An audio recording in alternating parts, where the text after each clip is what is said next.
यहाँ पर हम डिस्कस करेंगे कि एसएससी जेईई के मेंस के एग्ज़ाम के लिए किस तरह प्रिपेयर करा जाए सिविल इंजीनियरिंग के अंदर। अब सिविल इंजीनियरिंग के अंदर कुछ चीज़ें बहुत स्पेसिफिक हैं कि ये तो क्लेरिफाई है कि एग्ज़ाम जो आता है वो 360 मार्क्स का आता है, जिसमें 6 क्वेश्चंस आते हैं, जिसमें से आपको अटेम्प्ट करने पड़ते हैं 5 क्वेश्चंस और हर क्वेश्चन होता है 60 मार्क्स का। अब पॉइंट ये है कि उन 5 क्वेश्चंस का सिलेक्शन किस बेसिस पर करा जाए, क्योंकि सिलेक्शन सबसे इंपॉर्टेंट, क्योंकि अगर आपने पहला ही क्वेश्चन गलत सेलेक्ट कर लिया तो उसका इफेक्ट आपके अगले 4 क्वेश्चंस में पड़ने वाला है। तो सिलेक्शन ऑफ क्वेश्चन बहुत इंपॉर्टेंट है एग्जाम पॉइंट ऑफ व्यू। तो उसके रिगार्डिंग कुछ चीज़ें बहुत ज़रूरी हैं। For example selection of question के साथ साथ आपको ये भी डिसाइड करना पड़ेगा कि आपके पास टाइम इंटरवल भी बहुत ज़्यादा कम है, क्योंकि कॉलेजेस में अब तक हम पेपर देते हुए आए थे, कॉलेजेस के अंदर 3 घंटे का पेपर होता था और हमें 100 नंबर का अटैम्प्ट करना होता था, और वहाँ पे 100 नंबर का अटैम्प्ट करने के लिए भी 3 घंटे कम पड़ जाते थे बिकॉज ऑफ थ्योरी पोर्शन, क्योंकि थ्योरी पोर्शन के अंदर थोड़ा टाइम कंज्यूम हो जाता है और थ्योरी पोर्शन में मार्क्स भी एग्जैक्टली पूरे कभी नहीं मिला करते। तो उस क्राइटेरिया से हमें थोड़ा सा शिफ्ट होकर थोड़ा सा हटकर के तैयारी करनी पड़ेगी। फॉर एग्जांपल जैसे एक क्वेश्चन अगर दिया जाए कि हाईवे के अंदर रोड कंस्ट्रक्ट के कौन कौन से प्रोसेस होते हैं, और दूसरा क्वेश्चन दिया जाए कि स्ट्रेंथ ऑफ मटेरियल में बेंडिंग मोमेंट शियर फोर्स का डायग्राम किस तरह बनाया जाएगा, दोनों ही क्वेश्चन सेम मार्क्स के हैं, इसके अंदर कंपैरेटिवली ज़्यादा मार्क्स मिलने के चांसेस हैं। और दूसरी चीज़, अगर मैथमेटिकल पोर्शन थोड़ा सा भी स्ट्रांग है तो उसके अंदर एसएससी जेईई को क्रैक करना कोई बड़ा इशू नहीं है, बिल्कुल नॉर्मल एग्जाम है, कोई बड़ा हाई फाई एग्जाम नहीं है। बट तुम्हें 2 चीज़ों में एश्योर होना पड़ेगा, एक सिलेक्शन ऑफ क्वेश्चन कि तुम्हें किस तरह क्वेश्चंस को सिलेक्ट करते हो, और दूसरा पॉइंट ये है कि क्वेश्चन सेलेक्ट करने के बाद उस पर टाइम कितना कंज्यूम करा जाएगा, ये भी बहुत चीज़ें मैटर करती हैं। तो ये चीज़ें हमें अच्छे से वर्क करनी है। तो मैंने सिविल इंजीनियरिंग को 2 पार्ट्स में कन्वर्ट कर रखा है। एक पार्ट में जिसमें स्कोर करना बहुत आसान होता है, बट इसमें एक ही पॉइंट है कि इसमें कोई चीज़ याद नहीं करनी पड़ती, हर चीज़ समझनी पड़ती है। इसके अंदर स्कोर करना भी आसान है, बट इसके अंदर याद थोड़ा ज़्यादा रखना पड़ता है, क्योंकि डाटा थोड़ा ज़्यादा है। तो तुम्हें थ्योरी पोर्शन लिखने के लिए तुम्हारे पास कंटेंट होना उतना बहुत ज़्यादा ज़रूरी है। मैटर ये इज दैट कि हम डाटा तो इतना इकट्ठा कर लेते हैं कि एक क्लास में इतना डाटा इकट्ठा कर लेते हैं कि ये सब्जेक्ट का भी पूरा डाटा है, 12 के 12 सब्जेक्ट का डाटा हमारे पास फुल होता है। पर क्या दिक्कत आती है कि एग्जाम टाइम में इतना रिवीजन नहीं हो पाता, क्योंकि अगर आखिरी दिन अगर तुम्हें कोई टॉपिक रिवाइज करना है तो तुम एक 700 या 800 पेज वाली बुक रिवाइज कर नहीं सकते। तो तुम्हारे पास डाटा इतना कंसाइज में होना चाहिए कि तुम बाकी सारे पॉइंट्स रिवीजन कर सको लास्ट डे के अंदर भी।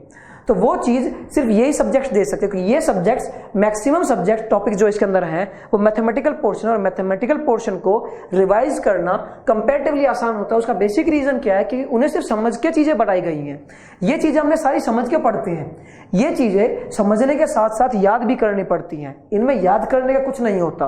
तो हमें उन चीज़ों पर ज़्यादा फोकस रखना है जिनमें हमें रिवीजन करने में कम टाइम लगे और ज़्यादा से ज़्यादा हम स्कोरिंग गेन कर सकें, क्योंकि मैथमेटिकल पोर्शन में स्कोर करना कंपैरेटिवली ईजी होता है। क्योंकि अगर तुम मैथमेटिकल पोर्शन के अंदर ये वाले सब्जेक्ट करके इन 230 में से 215 एवरेज लगाई, 220 एवरेज लगाई जाए, तो अगर 220 में से मैथमेटिकल पोर्शन में से अगर हम अटेम्प्ट करते हैं सिर्फ 160 का भी, 170 का भी, तो उसके अंदर भी हमारे 131 नंबर गेन करे जा सकते हैं। बट अगर थ्योरेटिकल पोर्शन में हमने बाय चांस 160 का अटेम्प्ट कर दिया या 150 का अटेम्प्ट कर दिया, तो यहाँ पर 100 नंबर आने में थोड़े मुश्किल हो जाते हैं, क्योंकि थ्योरेटिकल पोर्शन में बहुत सारे ऐसे पॉइंट्स होते हैं जो रिलेवेंट नहीं होते पर हम उधर लिख देते हैं। अब वो कॉलेज तो है नहीं जो हमें मार्क्स मिल जाएंगे कि तुम पेजेस भरोगे और मार्क्स मिल जाएंगे। ये नेशनल लेवल्स के एग्जाम है, यहाँ पर ऑथेंटिसिटी पर एग्जाम दिए जाते हैं कि तुम्हारा आंसर कितना ऑथेंटिक है, कितना डाटा तुम्हारा रेलेवेंट है। तो अनऑथेंटिक डाटा की यहाँ पर कोई जगह नहीं होती। बट ये पोर्शन सारा का सारा मैथमेटिकल पोर्शन है, यहाँ पर कोई ऑथेंटिक या ऑथेंटिक चीज नहीं हुआ करती। यहाँ पर अगर तुम्हें कंसेप्ट पता है तो तुम क्वेश्चन को अप्रोच कर सकते हो। दूसरी बात, मैथमेटिकल पोर्शन में एक चीज सबसे खास होती है कि अगर तुम्हें आता है तो वो क्वेश्चन तुम बहुत फास्टली कर सकते हो। थ्योरेटिकल पोर्शन में अगर क्वेश्चन कोई आता है उसके लिए भी तुम ये चेक जरूर करते हो कि कितने मार्क्स का क्वेश्चन है, क्योंकि अगर 30 मार्क्स का है तो थोड़ा बहुत हमें डाटा कंटेंट थोड़ा ज्यादा लिखना पड़ेगा। अब उस ज्यादा लिखने के चक्कर में हम बहुत इररिलेवेंट चीजें लिख देते हैं। अब उस इररिलेवेंट चीज से इफेक्ट क्या पड़ता है कि वहां पे बैठा हुआ एग्जामिनर इस तरह अप्रोच करता है कि ये स्टूडेंट ने मुझे थोड़ा चीट किया है, क्योंकि अनऑथेंटिक डाटा कौन लिखना चाहेगा एग्जाम के अंदर। अगर हम यहाँ पे एग्जामिनर बैठे हुए हों तो हमें भी यही लगेगा कि अगर कोई इररिलेवेंट पॉइंट लिख रहा है तो इसने सिर्फ पेज भरने के लिए चीज कर रखी है और कोई रीजन नहीं है। तो मैं 2 पार्ट्स में चीज़ों को डिसाइड करूंगा। इस वीडियो में हम इस पर बात करेंगे, नेक्स्ट वीडियो में हम इस पर सारी बात करेंगे। तो इस वीडियो के अंदर मैं इन 6 टॉपिक्स पर डिस्कशन करने वाला हूं, कितने वैरायटी ऑफ क्वेश्चंस बनते हैं। और हाँ, एक चीज़ और कि हम जब अब प्रैक्टिस कर रहे हैं क्वेश्चन, क्योंकि मेंस का पेपर अभी आने वाला है, तो प्रैक्टिस करते वक्त एक बहुत चीज़ें लैक करते हैं। हम क्वांटिटी पे ज़्यादा फोकस करते हैं कि हम एक ही टाइप के 50-50 क्वेश्चन कर लेते हैं, उसका कोई रेलेवेंट नहीं होता स्टूडेंट्स। उसका रेलेवेंट इतना ज़्यादा होता है कि उसके लिए तुम टाइम खराब करते हो सिर्फ, और कोई भी चीज़ चेंज नहीं आती। पर प्रॉब्लम क्या है कि एग्जाम के अंदर तुम्हारे पास हर क्वेश्चन अपने आप में नया क्वेश्चन होगा, तो तुम्हें वैरायटी ऑफ क्वेश्चंस पे थोड़ा ज़्यादा फोकस करना होगा कंपेरेटिवली टू कितने तुम नंबर ऑफ क्वेश्चंस प्रैक्टिस कर रहे हो आज घर पर बैठ करके। तुम्हें क्वालिटी पे ज्यादा वर्क करना होगा कि एक टॉपिक पर कितने टाइप ऑफ क्वेश्चन बन सकते हैं। एक्चुअली में जब स्टडी करोगे ना इन सारे सब्जेक्ट्स पर, तो इन सारे सब्जेक्ट्स के ऊपर मैक्सिमम 230 से 240 रिटन क्वेश्चन नहीं बनते। पर हम क्या करते हैं, हम स्ट्रेंथ ऑफ मटेरियल के ही 300 क्वेश्चन प्रैक्टिस कर लेते हैं। उसका बेसिक क्राइटेरिया दिक्कत क्या आती है कि एग्जाम टाइम पर जब वो रिविजन करने होते हैं ना, तो वो 250, 100 करके 1000-2000 क्वेश्चन हो जाते हैं और इतने कंसेप्ट हो जाते हैं कि उतने ध्यान नहीं रख सकते। हमें क्वेश्चंस को इंटरलिंक्ड करना है और कितनी वैरायटी ऑफ एक टॉपिक पे चीजें पूछी जाती हैं उस पर हमें बात करनी है। तो यहां पर अभी मैं स्ट्रेंथ ऑफ मटेरियल पे सबसे पहले बात करूंगा, कितनी वैरायटी ऑफ क्वेश्चंस बन सकते हैं और कितने टॉपिक्स हैं हमारे पास, तो उस चीज पर बात करेंगे। तो सबसे पहले मैं बात करता हूं स्ट्रेंथ ऑफ मटेरियल की, कि इसके अंदर कितने वैरायटी ऑफ क्वेश्चंस तुम्हारे बन सकते हैं और कितने एग्जाम में आ चुके हैं और कौन से आ सकते हैं। एक चीज और ध्यान से सुनना कि ये चीजें हम बहुत याद कर लेते हैं कि ये question last year SSC JEE के अंदर आया है, ये क्वेश्चन लास्ट ईयर एई के अंदर आया है, पर हम उस क्वेश्चंस के इतने हैबिचुअल हो जाते हैं कि हम कुछ नई चीज सोच ही नहीं पाते। हम यही नहीं सोच पाते कि उस पे से आ चुका है भैया, अगले साल उस पे क्वेश्चन आ ही है, जरूरी थोड़ी ना है। फॉर एग्जाम्पल, जैसे पिछली बार से पहले तक डिफ्लेक्शन का पिछले 9 सालों के एसएससी जेईई के पेपर के अंदर, 9 या 10 सालों के अंदर एक बार भी क्वेश्चन नहीं आया था।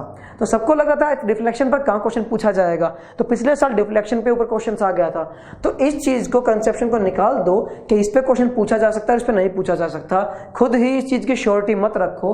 तो जितने टॉपिक्स मैं यहाँ पर बताऊंगा, जितने वैरायटी ऑफ क्वेश्चन बताऊंगा, उन पर थोड़ा ज्यादा फोकस रखना, क्योंकि मैं एक ही क्वेश्चन को कई तरह ट्रीट करके दिखा सकता हूं। ठीक है, तो ध्यान से सुनना। अब सबसे पहला टॉपिक है strength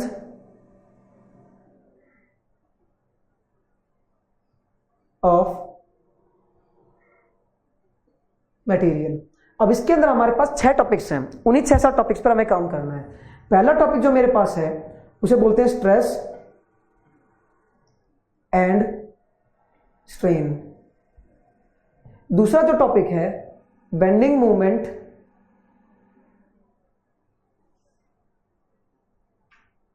and shear force. Third जो टॉपिक है bending stress and shear stress in beams. Fourth जो टॉपिक है दैट इज टॉर्जन। फिफ्थ जो टॉपिक है प्रिंसिपल स्ट्रेसेस। और हमारे पास फाइनल जो टॉपिक है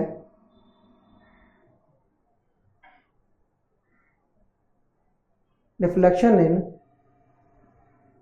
बीम्स। अब इन टॉपिक्स पे अगर बात करी जाए तो इन टॉपिक्स के ऊपर इस वाले टॉपिक पर क्वेश्चन पूछा जा चुका है, और क्या क्वेश्चन पूछे जाते हैं वो आगे डिस्कस करते हैं। इस वाले टॉपिक पर भी क्वेश्चन पूछा जा चुका है,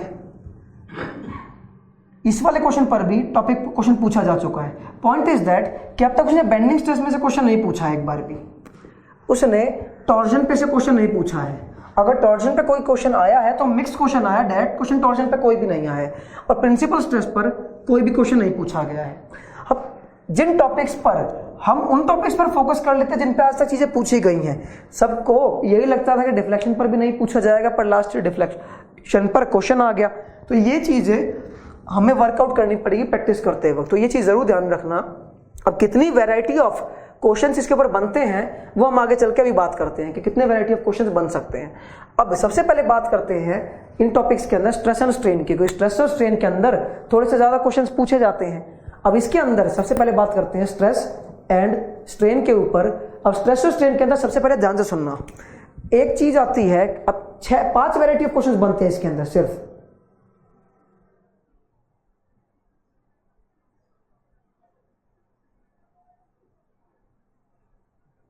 वैरायटी जो बनती है वो तुम्हारी हुक्स लॉ के ऊपर बनती है।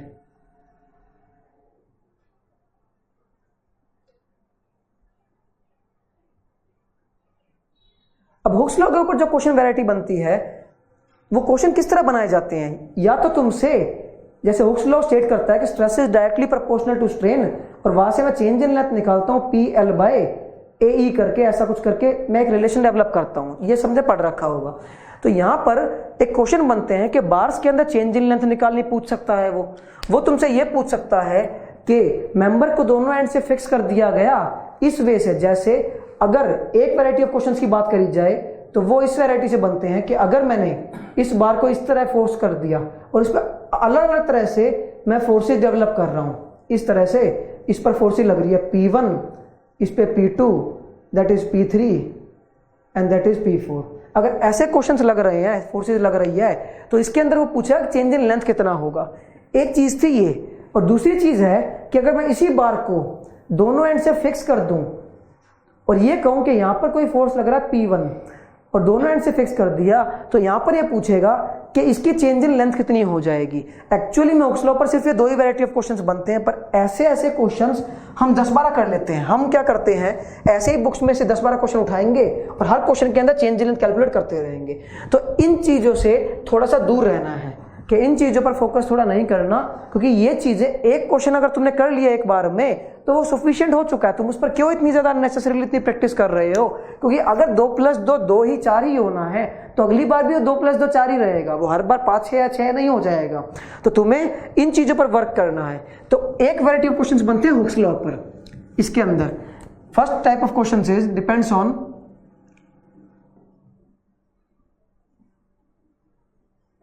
और सेकेंड वैरायटी ऑफ क्वेश्चन बनते हैं कंपोजिट सेक्शंस के ऊपर। कि कंपोजिट सेक्शन कौन से होते हैं, अगर 2 डिफरेंट मटेरियल से चीजें बनी हो तो उसके अंदर किस तरह से क्वेश्चंस बनेंगे, डेवलप करे जाएंगे। तो सेकंड वैरायटी ऑफ क्वेश्चंस बनते हैं कंपोजिट सेक्शन पर। और जो थर्ड वैरायटी ऑफ क्वेश्चंस होते हैं इसके अंदर वो बनते हैं टेम्परेचर स्ट्रेसेस पर। ये 3 वैरायटी ऑफ क्वेश्चंस बनते हैं स्टार्टिंग के पार्ट में। चौथी वैरायटी का जो क्वेश्चन बनता है वो बनता है इलास्टिक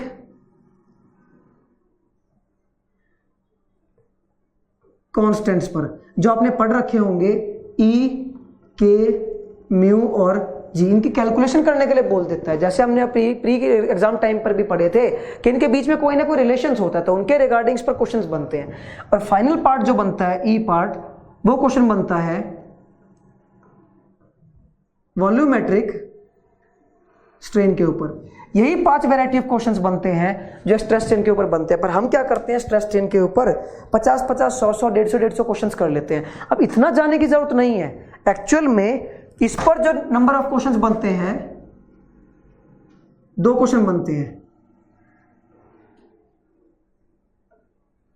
इस पर जो क्वेश्चंस बनते हैं वो भी 2 नंबर ऑफ क्वेश्चन ही बनते हैं। इस पर जो क्वेश्चन बनते हैं वो 1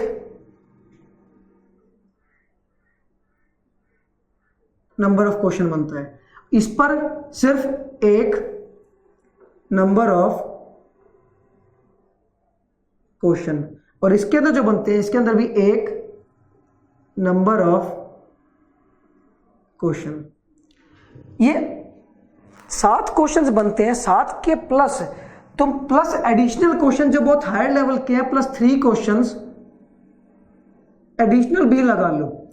बट स्ट्रेस स्ट्रेन में इन 10 क्वेश्चन से वैरायटी से ज्यादा एक क्वेश्चन ज्यादा नहीं बनता। अगर तुम किसी भी एग्जाम में जाओगे, चाहे वो इंजीनियरिंग सर्विसेज हो, चाहे वो जूनियर इंजीनियर हो, चाहे किसी स्टेट गवर्नमेंट का एग्जाम हो, कोई भी एग्जाम हो, इन 10 क्वेश्चन से ज्यादा वैरायटी ऑफ क्वेश्चन नहीं बनते।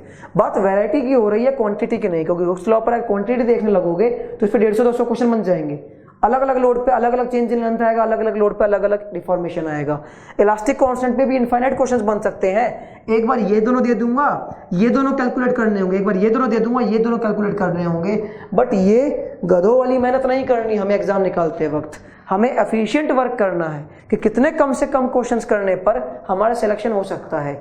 एग्जाम निकालने के लिए ज़्यादा मेहनत की ज़रूरत नहीं होती, क्वालिटी मेहनत की ज़रूरत होती है। अब पहले चैप्टर्स के अंदर इन 10 क्वेश्चन से ज़्यादा क्वेश्चन ही नहीं बनते, सारी स्ट्रेंथ ऑफ मटेरियल के अंदर 50 से 60 क्वेश्चन से ज़्यादा क्वेश्चन नहीं बनते रिलेवेंट, पर इतने क्वेश्चन हम कर लेते हैं 100, 150, 200 कि प्रैक्टिस इतनी ज़्यादा हो जाती है कि लास्ट टाइम पर यही भूल जाते हैं कि कौन से क्वेश्चन में कौन सा कंसेप्ट यूज़ करना था। हमें सिर्फ वैरायटी ऑफ क्वेश्चन करने हैं। अगर एक बार 10 किलो लोड निकाल करके चेंज इन लेंथ पूछ लिया तो क्या 20 किलो लोड निकाल करके चेंज इन लेंथ कैलकुलेट नहीं करा जा सकता? क्या इजीली कैलकुलेट करा जा सकता है, सिर्फ लोड की वैल्यू तो चेंज हो रही है। एक बार 10 डिग्री सेल्सियस पे टेम्परेचर स्ट्रेसेस पूछ लिए तो 40 डिग्री पर अगर पूछेगा तो वो कैलकुलेट नहीं कर सकते का, वो भी कैलकुलेट कर सकते हैं। किसी बार में 100 किलो लोड लगाने पर वॉल्यूम चेंज कितना हो रहा है, अगर वो कैलकुलेट करना आ गया तो 50 किलो लोड पर तो अपने आप ही कैलकुलेट कर सकते हैं, वैल्यू ही तो चेंज हो रही है। तो ये 5 variety of question, 10 variety of question बनते हैं किसी चैप्टर के अंदर। ऑल दो जेई के अंदर ये 7 वैरायटी मोर देन इनफ है, बट फॉर एडिशनल अगर हायर लेवल पर थोड़ा जाना है तो 3-4 क्वेश्चन वैरायटी और बन जाते हैं जो घुमा फिरा के एग्जाम्स के अंदर पूछ लेता है। हमें सिर्फ इन चीजों पर वर्क करना है, तो ज्यादा क्वांटिटी नहीं करनी, सिर्फ ज्यादा क्वालिटी करनी है, ताकि मेहनत कम करी जाए और पेपर से 2 दिन पहले हम अच्छे से रिवाइज कर सके अपनी चीजों को।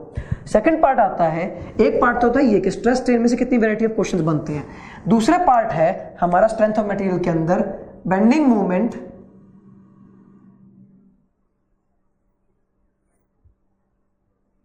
एंड shear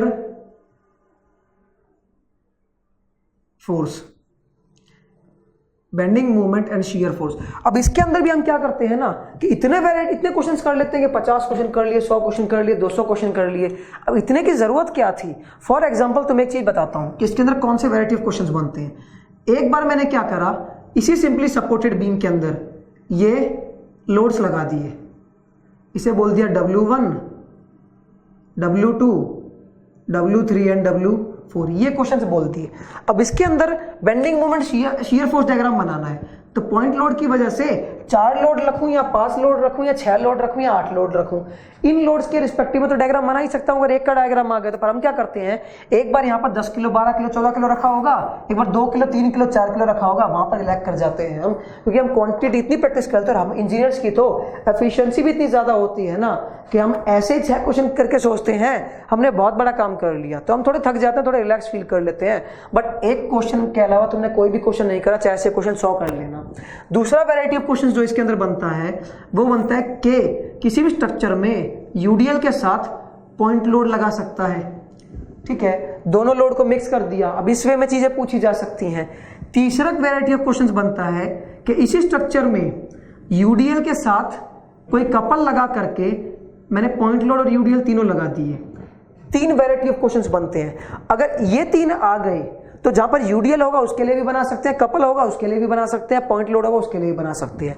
चौथा वैरायटी ऑफ क्वेश्चंस जो हम पढ़ते हैं वो कुछ ऐसा पढ़ते हैं कि यूडीएल लग रहा है, पॉइंट लोड भी लग रहा है, और किसी बार पर ऐसा मैंने लोड लगा दिया W और यहां पर यूडीएल लगा दिया। अब इस केस के अंदर भी एक और वैरायटी ऑफ क्वेश्चंस बन गया। 5वीं वैरायटी जो एसएफडी बीएमडी के अंदर बनती है वो बनती है हमारी कैंटिलीवर बीम की, कि बहुत सारे लोड लगा दिए, यूडीएल लगा दिया, पॉइंट लोड लगा दिया। बट यूडीएल पॉइंट लोड का केस तो मैं यहाँ पर कर ही चुका था, तो एक बार सिर्फ एक क्वेश्चन इसका प्रैक्टिस कर लेते हैं। तो एक फाइनल क्वेश्चन जो है वो बनता है ओवरहैंगिंग बीम का, कि बीम ओवरहैंग कर दिया गया और ऐसा कोई पॉइंट लोड लगा दिया और ये कपल्स के साथ इट इज सब्जेक्टेड। तो क्वेश्चंस में डिफरेंस क्या हुआ, अगर 7वां क्वेश्चन भी हम ले लें जिसे हम बोलते हैं यूवीएल, वेरिंग डिस्ट्रीब्यूटेड लोड, इस टाइप की लोडिंग, मैक्सिमम टू मैक्सिमम किसी भी किताब में इन 7 क्वेश्चन से अलावा कोई क्वेश्चन नहीं दे रखा। हाँ, कुछ बुक्स के अंदर इंक्लाइन लोडिंग का दे रखा है, बट हमारे बीम्स कभी इंक्लाइन लोडिंग का हॉरिजॉन्टल कंपोनेंट कैरी नहीं करते, क्योंकि beams are always design for transverse loading. तो ये 7 वैरायटी करने के बाद तुम अपनी बुक में जो मन चाहे वो क्वेश्चन कर सकते हो। अब बेंडिंग मूवमेंट का शीयर फोर्स का क्वेश्चन हमेशा अलग होता है भाई अपना।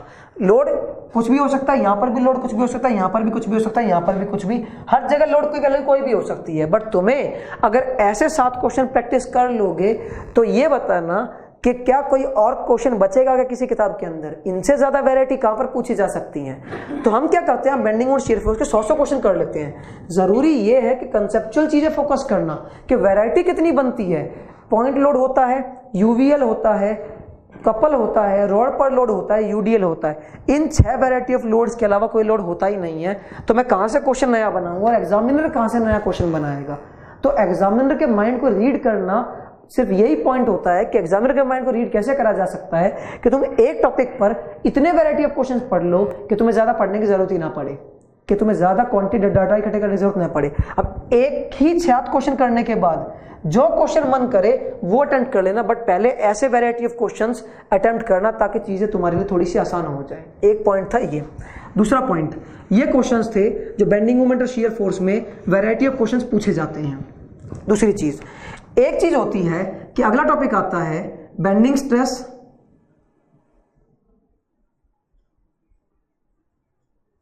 इन बीम्स। अब इसके अंदर बच्चे बहुत क्वेश्चंस कर लेते हैं। अब क्वेश्चंस करते कैसे वो ध्यान से सुनना। अब हमारे पास एक बेंडिंग इक्वेशन होती है m by I is equal to sigma by y maximum is equal to E by R. अब हम गलतियां क्या करते हैं कि इसी इक्वेशन के अंदर हमें जब ज्यादा मेहनत करनी हो ना गधों वाली, तो हम करते क्या है कि हम एक क्वेश्चन में m और i दिया होगा और y दिया होगा तो हम सिग्मा कैलकुलेट कर लेंगे। दूसरे क्वेश्चन में e, r और y दिया होगा तो सिग्मा कैलकुलेट कर लेंगे। तीसरे क्वेश्चन में सिग्मा y और i दिया होगा तो m कैलकुलेट कर लेंगे। ऐसे ऐसे करके हम 6 क्वेश्चन बना लेते हैं। अरे एक बात बताओ कि तुमने एक क्वेश्चन से ज्यादा करा कहां पर है। कोई भी 3 चीज दूंगा वो तो कोई 5th क्लास का स्टूडेंट भी कैलकुलेट कर लेगा, तो तुमने कौन सा नया काम कर लिया। तो बुक्स के अंदर बहुत स्टैंडर्ड्स क्वेश्चंस होते हैं, ऐसे क्वेश्चन करने का कोई रेलेवेंस नहीं होता है इस फॉर्मूले के अंदर कि तुम्हें 3 चीज दे रखी हो चौथी कैलकुलेट कर लो, तो इसका कोई भी रेलेवेंस नहीं होता। तो इन क्वेश्चन से तुम्हें थोड़ा सा अवॉइड रहना है, ठीक है। जितने भी अलग अलग क्वेश्चन है, कोई भी 2 क्वेश्चन एक जैसे नहीं होने चाहिए। जिस टाइम इस थ्योरी पर वर्क करना शुरू कर दोगे तो तुम्हें मेहनत कम करनी पड़ेगी, तुम्हारे पास डाटा कम होगा, जिससे तो डाटा कम होने के साथ साथ वो एफिशिएंट डाटा होगा जो लास्ट टाइम पे इजीली रिवीजन करा जा सकता है। बट पॉइंट इज दैट कि हमें ज्यादा मेहनत करने की आदत है। कम मेहनत से अगर चीजें मिल रही हो तो ज्यादा की जरूरत क्या है। अब इसके अंदर सिर्फ यही चीजें होती हैं कि ये पॉइंट वर्क करने पड़ते हैं कि तुम्हें ऐसा क्वेश्चन प्रैक्टिस नहीं करने कि 3 चीज दे रखी हो चौथी निकालनी है। ये तो हम 6th 7th क्लास में अलजेब्रिक इक्वेशन को सॉल्व करा करते थे कि 2 इक्वेशन देते थे और दोनों को सॉल्व कर लिया करते थे। तो यहां पर वो काम नहीं करना है। जितने भी वैरायटीज रिलेशन पर बनते हैं उतने वैरायटी ऑफ क्वेश्चन आपको परफॉर्म करने हैं और उतने की जरूरत है। दूसरी चीज, इन टर्म्स का, हर टर्म्स का एक सिग्निफिकेंट मतलब है। हम इन्हें एक फॉर्मूले की तरह पढ़ लेते हैं पर हर टर्म का सिग्निफिकेंस हमें नहीं पता होता, तो हमें उस सिग्निफिकेंस पर वर्क करना है कि कितना से क्या सिग्निफिकेंस है हर टर्म का। जिस टाइम हर टर्म के मतलब को समझ जाओगे उस टाइम तुम क्वेश्चन को परफॉर्म करना इजीली सीख लोगे, ठीक है। तो इस वैरायटी से पढ़ना कम पड़ेगा और काम थोड़ा ज्यादा हो जाएगा, तुम्हारे पास वर्कलोड थोड़ा सा कम रहेगा और एफिशिएंसी तुम्हें ज्यादा मिल जाएगी। ऐसे ही एक वैरायटी ऑफ क्वेश्चंस बनते हैं तुम्हारे शियर स्ट्रेस इन बीम्स के अंदर, जो अगला टॉपिक है that is shear stress in beams. अब इस पर जो वैरायटी ऑफ क्वेश्चंस बनते हैं इसका भी एक रिलेशन हमने पढ़ रखा है, VA वाई बार बाय IB। इस चैप्टर के अंदर सबसे अच्छी बात यह है कि इन 5 चीजों का मतलब समझ जाओ तो तुम्हारे पास अपने वैरायटी ऑफ क्वेश्चंस बन जाएंगे। अब इसके अंदर पूछा जाता है कि मैक्सिमम शियर स्ट्रेस कितना होगा। इसके अंदर पहली वैरायटी ऑफ क्वेश्चन पूछा जाता है कि मैक्सिमम शियर स्ट्रेस की वैल्यू पूछी जाती है कि मैक्सिमम शियर स्ट्रेस किसी स्ट्रक्चर के अंदर कितना डेवलप होता है। दूसरा क्वेश्चन पूछा जाता है कि what is the ratio of maximum shear stress to average shear stress. अब ये जो चीजें कैलकुलेट करी जाती हैं वो 4 टाइप ऑफ स्ट्रक्चर में कैलकुलेट करी जाती हैं। पहले स्ट्रक्चर होती है स्क्वायर सेक्शन या रेक्टेंगल सेक्शन। दूसरी क्वेश्चन होता है ट्रायंगुलर सेक्शन और तीसरा वैरायटी ऑफ क्वेश्चंस बनता है डायमंड सेक्शन और that is fourth variety of questions is circular section.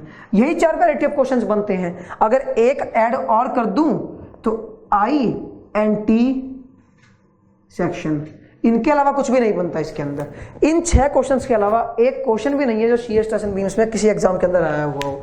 But हम इतने ज्यादा क्वेश्चंस कर लेते हैं कि आदत होती है कि इतनी मेहनत कर लो कि तुम्हारे पास एग्जाम टाइम में रिवाइज करने के लिए भी चीजें ना रही। तो पॉइंट इज दैट कि जितने भी रिलेशन इनके सिग्निफिकेंस बहुत अच्छे से पढ़ने हैं तुम्हें, तो वो चीज़ थोड़ी ध्यान रखनी है। ये चीज़ पूछी जाती है शीयर स्ट्रेस इन बीम्स के अंदर। टॉर्जन के अंदर अगर मैं टॉर्जन इन बीम बोलूं तो टॉर्जन चैप्टर के अंदर भी एक ऐसी इक्वेशन पढ़ाई जाती है, T by J is equal to tau by R is equal to G theta by L. इस पर भी मैक्सिमम चीजें क्वेश्चन क्या करते हैं बच्चे के, 3 चीजें दी होंगी, चौथी चीज कैलकुलेट कर लेंगे। अब इतनी भी चीजों पे नहीं जाना, तुम्हें वैरायटी ऑफ क्वेश्चंस करने हैं। सारी स्ट्रेंथ ऑफ मटेरियल के अंदर 60 mark questions of variety of questions है जिन पे तुम्हें फोकस करना है। अब इसके ऊपर घुमा फिरा करके 7 से 8 ऑब्जेक्ट रिटन क्वेश्चन बनते हैं, 9 से 10 क्वेश्चन मैक्सिमम मान सकते हैं कि अगर थोड़े हायर लेवल पे जाना है तो मैक्सिमम टू मैक्सिमम 10 क्वेश्चन इसके अंदर बनते हैं जो रिटन पॉइंट ऑफ व्यू बहुत ज्यादा इंपॉर्टेंट। तो इन क्वेश्चंस पे फोकस रखना है। ऐसा नहीं करना कि 3 चीजें दे रखी हैं और चौथी मुझे कैलकुलेट करनी है, तो इतना डीप में तुम्हें नहीं जाना। तो ये क्वेश्चंस थे टॉर्जन तक के। अब कुछ डिफ्लेक्शन के अंदर चीजें आ जाती हैं, कुछ प्रिंसिपल स्ट्रेसेस के अंदर चीजें आ जाती हैं। अब बात अगर करी जाए डिफ्लेक्शन इन बीम्स की, डिफ्लेक्शन इन बीम्स, अब हम क्या करते हैं कि बहुत बड़े बड़े मेथड्स पढ़ लेते हैं। जैसे इसके अंदर कुछ मेथड्स होते हैं जिसे बोलते हैं डबल इंटीग्रेशन मेथड। एक और चीज बोली जाती है कि इसके अंदर यही बोला जाता है कि मोमेंट एरिया मेथड, या ये बोला जाता है कॉन्जुगेट बीम मेथड। और एक पॉइंट और है जिसे बोलते हैं स्ट्रेन एनर्जी मेथड। अब पॉइंट ये है किस मेथड से एसएससी जेईई में सॉल्व करी जाए चीजें। कभी भी डिफ्लेक्शन कैलकुलेट करने के लिए तुम्हें मेथड स्पेसिफाई नहीं करा जाता। इस मेथड को एग्जाम में अडॉप्ट नहीं करना होता क्योंकि ये मेथड बहुत ज्यादा लेंथी होता है और तुम्हारे पास टाइम उधर होता है कम। इस मेथड को भी जनरली अडॉप्ट नहीं करा जाता क्योंकि थोड़ा सा लेंथी पड़ जाता है। ये 2 मेथड सबसे ज्यादा रेलेवेंट होते हैं किसी भी पॉइंट पर डिफ्लेक्शन कैलकुलेट करने के लिए, क्योंकि इसके लिए सिर्फ मुझे बेंडिंग मोमेंट डायग्राम बनाना आना चाहिए और इसके लिए मुझे सिर्फ स्ट्रेन एनर्जी कैलकुलेट करनी आनी चाहिए। अगर ये 2 मेथड्स एसएससी जेईई के लिए मोर देन इनफ कंसीडर करे जाते हैं, जो बाकी 2 मेथड्स बचे हुए हैं अगर हायर लेवल्स के एग्जाम देने हैं तो उस केस के अंदर वो रिलेवेंट होंगे। बट जहां तक एसएससी जेईई की प्रिपरेशन की बात है उस पॉइंट के लिए मोमेंट एरिया और strain energy method more than enough consider करे जाते हैं। लास्ट ईयर पर भी इस पर एक क्वेश्चन आया था, तो उस क्वेश्चन में क्या था, डिफ्लेक्शन पूछ रखा था। अब जिसे मोमेंट एरिया मेथड पता था उसने वो क्वेश्चन मैक्सिमम 5 मिनट के अंदर कर दिया और वो क्वेश्चन था 20 नंबर का। तो तुम्हें ये चीज जज करनी है कि तुम्हें किस मेथड को अडॉप्ट करना है, टाइम बचाना है या क्वालिटी दिखानी है। कभी क्वेश्चन के साथ ईगो प्रॉब्लम नहीं लेनी है तुम्हें, तो इन 2 मेथड्स के अप्रोच करनी पड़ेगी हमें डिफ्लेक्शन इन बीम्स के अंदर। और प्रिंसिपल स्ट्रेसेस के अंदर कुछ रिलेशनशिप्स हैं या मोर सर्कल डायग्राम बनाया जाता है, उस पर 2-4 वैरायटी ऑफ क्वेश्चंस पूछे जाते हैं। तो घुमा फिरा करके अगर सोम की बात करी जाए तो मैक्सिमम 60 क्वेश्चंस पूछे जाते हैं सारी पेपर के अंदर, सारी सोम स्ट्रक्चर के अंदर जो वैरायटी ऑफ क्वेश्चंस हैं। अगर ये 60 वैरायटी ऑफ क्वेश्चंस हो गए तो मेरी एश्योरेंस है, या नॉर्मली खुद भी एश्योर इस चीज को करा जा सकता है कि अगर जो 60 वैरायटी ऑफ क्वेश्चंस हर फॉर्मूले बनते हैं अगर वो कर लिए जाए तो उसके बाद इंजीनियरिंग सर्विसेज तक के 80% क्वेश्चन सॉल्व हो जाएंगे, क्योंकि 20% क्वेश्चन के लिए थोड़ा हायर लेवल पे जाना पड़ता है। बट जेईई लेवल तक की बात जहां तक करी जाए तो 100% क्वेश्चन सॉल्व हो जाएंगे अगर वैरायटी ऑफ क्वेश्चंस करे जाएंगे तो। पर it depends upon your variety. Quantity पर मैटर नहीं करना, क्वांटिटी करने लगे तो सोम के 250 क्वेश्चन हो जाएंगे बट उसका कोई रेलेवेंस नहीं हो, क्योंकि एक बार 3 चीजें दे रखी होंगी, चौथी निकाल ली, दूसरे केस में दो अलग 3 चीज दे रखी होंगी और चौथी चीज निकाल ली। ऐसे क्वेश्चन का कोई रेलेवेंस नहीं होता, पर मैक्सिमम गलतियां लोग यही करते हैं। यही तो रीजन है कि कट ऑफ 300 में से 200 नंबर नहीं जाते, क्योंकि गलती करने वाले बच्चे इतने ज्यादा हैं कि उन्हें एफिशिएंट तैयारी से कोई मतलब नहीं होता। उन्हें मतलब होता है कि इतने ज्यादा क्वेश्चन कर लो कि कोई ना कोई तो आएगा, कोई ना कोई आएगा तो, बट वहां पर क्लिक होता है कौन सा करेगा तुम्हें, वो तो तुम्हें नहीं पता, क्योंकि तुम्हें कंसेप्ट नहीं पता। तुमने क्वेश्चंस कर रखे हैं, क्वेश्चंस के अंदर कंसेप्ट नहीं ढूंढे। तो ये 60 वैरायटी ऑफ क्वेश्चंस बनते हैं सारी स्ट्रेंथ ऑफ मटेरियल के अंदर, इन टॉपिक्स के अंदर। तो इन्हीं पर फोकस करना है हमें। Thin on thick shell springs ये टॉपिक्स भी हैं सोम के अंदर, पर उन पर ज्यादा फोकस रखना नहीं, क्योंकि रिटन पॉइंट ऑफ व्यू वो ज्यादा रेलेवेंट नहीं है। तो ये बात थी स्ट्रेंथ ऑफ मटेरियल की। अगर मैं सेकंड सब्जेक्ट की बात करूं, आरसीसी,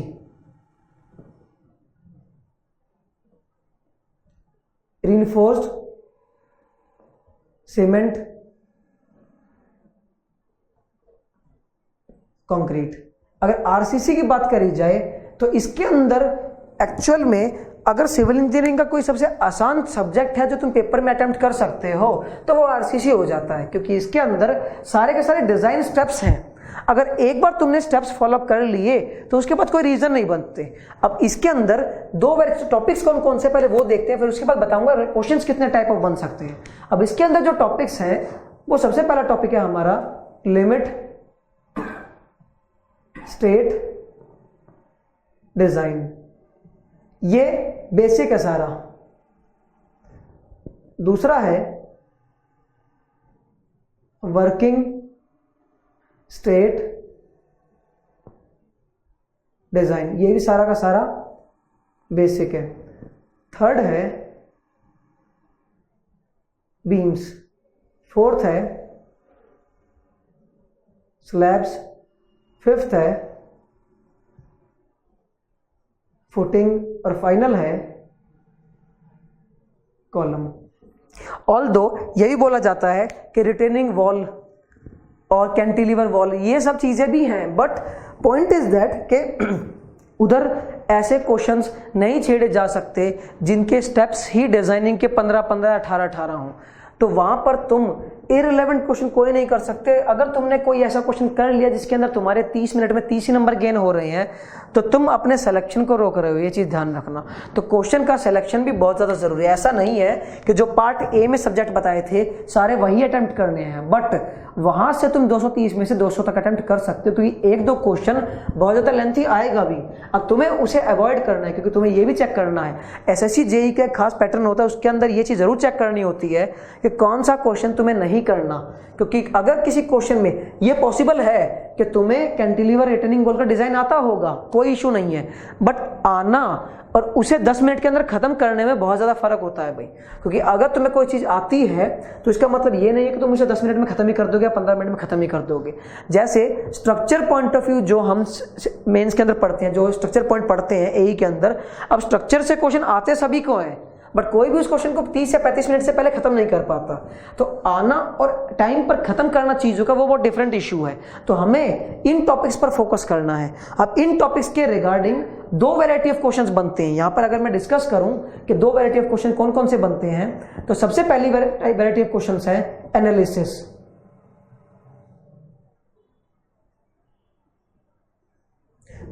दूसरे वैरायटी ऑफ क्वेश्चंस बनते हैं डिजाइन। अब तक एसएससी जेईई के अंदर एनालिसिस वाला पोर्शन ज्यादा पूछा गया है, ये वाला पोर्शन थोड़ा सा कम आया है। ऑलमोस्ट 8 में से 6-7 बार ये पूछा गया था, डिजाइन वाला तो 3 या 4 बार पूछा गया है। तो दोनों ही पोर्शन बहुत ज्यादा इंपॉर्टेंट है। दूसरी चीज, क्वेश्चन ये स्टूडेंट्स क्वेश्चन उठाते हैं कि सर लिमिट स्टेट करें या वर्किंग स्ट्रेस करें। एक्चुअली में तुम्हें करने दोनों के दोनों है, बट अगर किसी टॉपिक पर ज्यादा फोकस रखना है तो लिमिट स्टेट डिजाइन है, क्योंकि इंजीनियरिंग सर्विस या एई के अंदर भी वर्किंग स्ट्रेस ऑमिट हो चुका है और एसएससी जेईई के अंदर भी वर्किंग स्ट्रेस के पिछली बार सिर्फ 1 या 2 क्वेश्चन आया पिछले 5 या 6 सालों के अंदर। तो तुम्हें लिमिट स्टेट पर थोड़ा ज्यादा फोकस रखना है, क्योंकि उससे क्वेश्चन आजकल ज्यादा पूछे जा रहे हैं। सिर्फ वर्किंग स्ट्रेस में करना क्या है, सिर्फ वैरायटी ऑफ क्वेश्चंस करने हैं। अब एनालिसिस में क्या चीज होती है, ध्यान से सुनना। एनालिसिस में 3 वैरायटी ऑफ क्वेश्चंस बनते हैं। पहला, movement of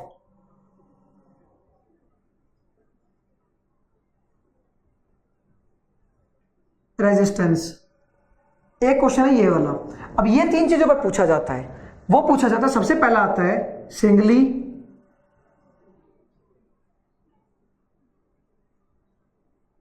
reinforced beam, second part है डबली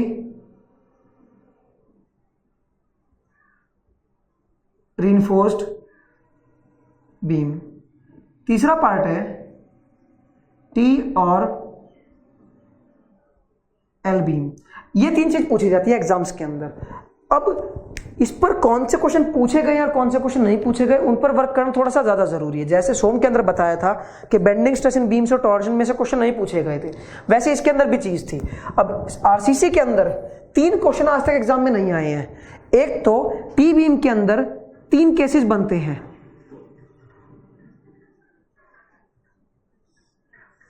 सिंगली रीइंफोर्स बीम पे उसने क्वेश्चन पूछा जा चुका है। इस पर जो 3 केस बनते हैं, एक होता है फर्स्ट, एक होता है सेकंड और एक होता है थर्ड। ये सब आप अपनी क्लासेस के अंदर पढ़ चुके हैं या बुक्स के अंदर पढ़ चुके हैं। 3 केसेस बनते हैं टी बीम के अंदर। डबली रीइंफोर्स सेक्शन पर भी उसने क्वेश्चन पूछ लिया है, तो ये तो हमें करने ही करने हैं। अब तक मिसकंसेप्शन क्या था लोगों को कि एसएससी जेईई के अंदर टी बीम के क्वेश्चंस नहीं आते। पिछली बार एसएससी ने वो मिसकंसेप्शन सबका दूर कर दिया। एक्चुअली में तुम प्री डिटरमाइंड या प्री एज्यूम्ड नहीं हो सकते पहले से ही कि ये क्वेश्चन तो एसएससी जेईई कभी पूछेगा ही नहीं।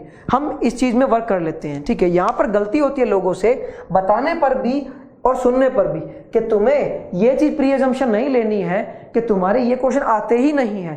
पिछली बार इसके फर्स्ट केस पर क्वेश्चन पूछ लिया गया था और वो 30 नंबर का क्वेश्चन था और वो इतना आसान क्वेश्चन था कि वो क्वेश्चन मैक्सिमम आना चाहिए था 5 या 10 मिनट के अंदर। 10 मिनट से ज्यादा का 1 मिनट भी क्वेश्चन नहीं था वो वाला। तो मैक्सिमम अगर किसी की स्पीड अच्छी है या किसी की एक्यूरेसी अच्छी है तो उस क्वेश्चन को वो 3 या 4 मिनट के अंदर भी खत्म कर सकता था 30 नंबर के। बट पिछली बार से पहले तक ये क्वेश्चन पूछा नहीं गया था तो किसी ने भी टी बीम करा नहीं था। टी बीम को आप स्किप नहीं कर सकते भाई। और ये बाकी जो 2 केसेस हैं, ये 2 केसेस आज तक कहीं नहीं पूछे गए हैं, बट ये क्वेश्चंस इंपॉर्टेंट हैं तो ये चीज पूछी जा सकती है। तो ये चीजों पर थोड़ा सा ध्यान रखना भाई। कुछ क्वेश्चंस ऐसे हैं जो नहीं पूछे गए, उन पर थोड़ा सा वर्क जरूर करना है, क्योंकि एग्जाम में जो पिछले साल आया है वही दोबारा आ जाए, ये प्री एजम्पशन लगाना एनालिसिस्ट का काम होता है, हमारा नहीं जिन्हें एग्जाम देना है। हमें चीजें करनी पड़ेंगी, क्योंकि जब पहले केस पर एक नॉर्मल क्वेश्चन पूछ लिया तो दूसरे और तीसरे केस पर पूछने में उसमें कोई दिक्कत नहीं आने वाली, वो पूछ सकता है उस क्वेश्चन के अंदर भी। अगली पॉइंट आता है एनालिसिस पार्ट। अब जो मोमेंट ऑफ रेजिस्टेंस का पार्ट है वो सारा का सारा खत्म हो जाता है लिमिट स्टेट और वर्किंग स्ट्रेस के अंदर। इसी के अंदर ये चीज सारी की सारी एग्जैक्टली यूं आ जाती है। अब इसके बाद आता है इसका डिजाइनिंग प्रोसेस, इसे बोलते हैं डिजाइनिंग प्रोसेस। इसके अंदर हमें करना पड़ता है डिजाइन सारा का सारा। अब डिजाइन के अंदर 2 चीज हो सकती हैं। डिजाइन के अंदर तुम्हें सिंगली रीइंफोर्स बीम भी बोल सकता है डिजाइन करने के लिए, डबली बोल सकता है और टी बीम भी बोल सकता है। तीनों के तीनों चीजें बीम के अंदर डिजाइन बोल सकता है। अब जब बात बीम के डिजाइन की आएगी तो इसके अंदर सिंगली, डबली और टी बीम का डिजाइन पूछ सकता है आपसे, ठीक है। ऑल्दो टी बीम और डबली थोड़े कम्बरसम हो जाते हैं, तो अगर सिंगली तक फोकस रखोगे तो काम चलेगा। डबली और टी बीम नहीं हो रहे तो उससे कोई इशू नहीं है, क्योंकि वो बहुत ज्यादा कम्बरसम और बहुत लेंथी प्रोसेस होता है एग्जाम में, उधर उसे वैसे भी अवॉइड करा जाता है। बट अगर प्रैक्टिस अच्छी है तो करा जा सकते हैं, ठीक है। दूसरी चीज, स्लैब के अंदर हमें सिर्फ 1 वे स्लैब का डिजाइन करना है, 2 वे स्लैब का नहीं। सिर्फ 1 वे स्लैब का डिजाइन करना है। फुटिंग के अंदर हमें ज्यादा क्वेश्चन नहीं करने, सिर्फ रेक्टेंगुलर, प्लेन और स्क्वायर फुटिंग पर ही बात करनी है, इससे ज्यादा बात नहीं करनी। कॉलम थोड़ा इंपॉर्टेंट हो जाता है भाई। कॉलम के अंदर 2 टाइप ऑफ कॉलम का डिजाइन आता है। एक तो आता है स्क्वायर कॉलम का डिजाइन, दूसरा आता है रेक्टेंगुलर और तीसरा पार्ट आता है सर्कुलर। कोइंसिडेंस की बात है कि आरसीसी के अंदर इन सारी चीजों में से सिर्फ 3 ही चीजें आज तक नहीं पूछी गई हैं, और वो हैं ये चीजें,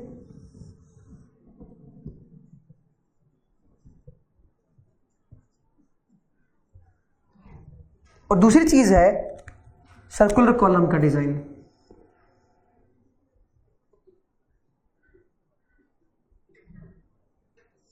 फर्स्ट केस कौन सा था वो आप लास्ट ईयर के एग्जाम में जाकर के देख सकते हैं। बाकी सेकंड और थर्ड केस और ये वाला सर्कुलर कॉलम का डिजाइन आज तक एसएससी जेईई ने नहीं पूछा है, बाकी सारे के सारे क्वेश्चन उसने पूछ चुका है। तो बाकी सारे क्वेश्चन तो प्रैक्टिस करने ही हैं, बट 90% स्टूडेंट्स ये चीजें प्रैक्टिस करके नहीं जाएंगे क्योंकि लास्ट ईयर में आई नहीं हुई।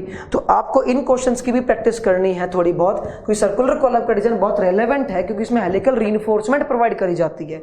तो उस चीज पर थोड़ा सा वर्क जरूर करना है भाई आपको। तो बेसिकली इसके अंदर जितने वैरायटी ऑफ क्वेश्चन बनते हैं वो ध्यान से सुनना।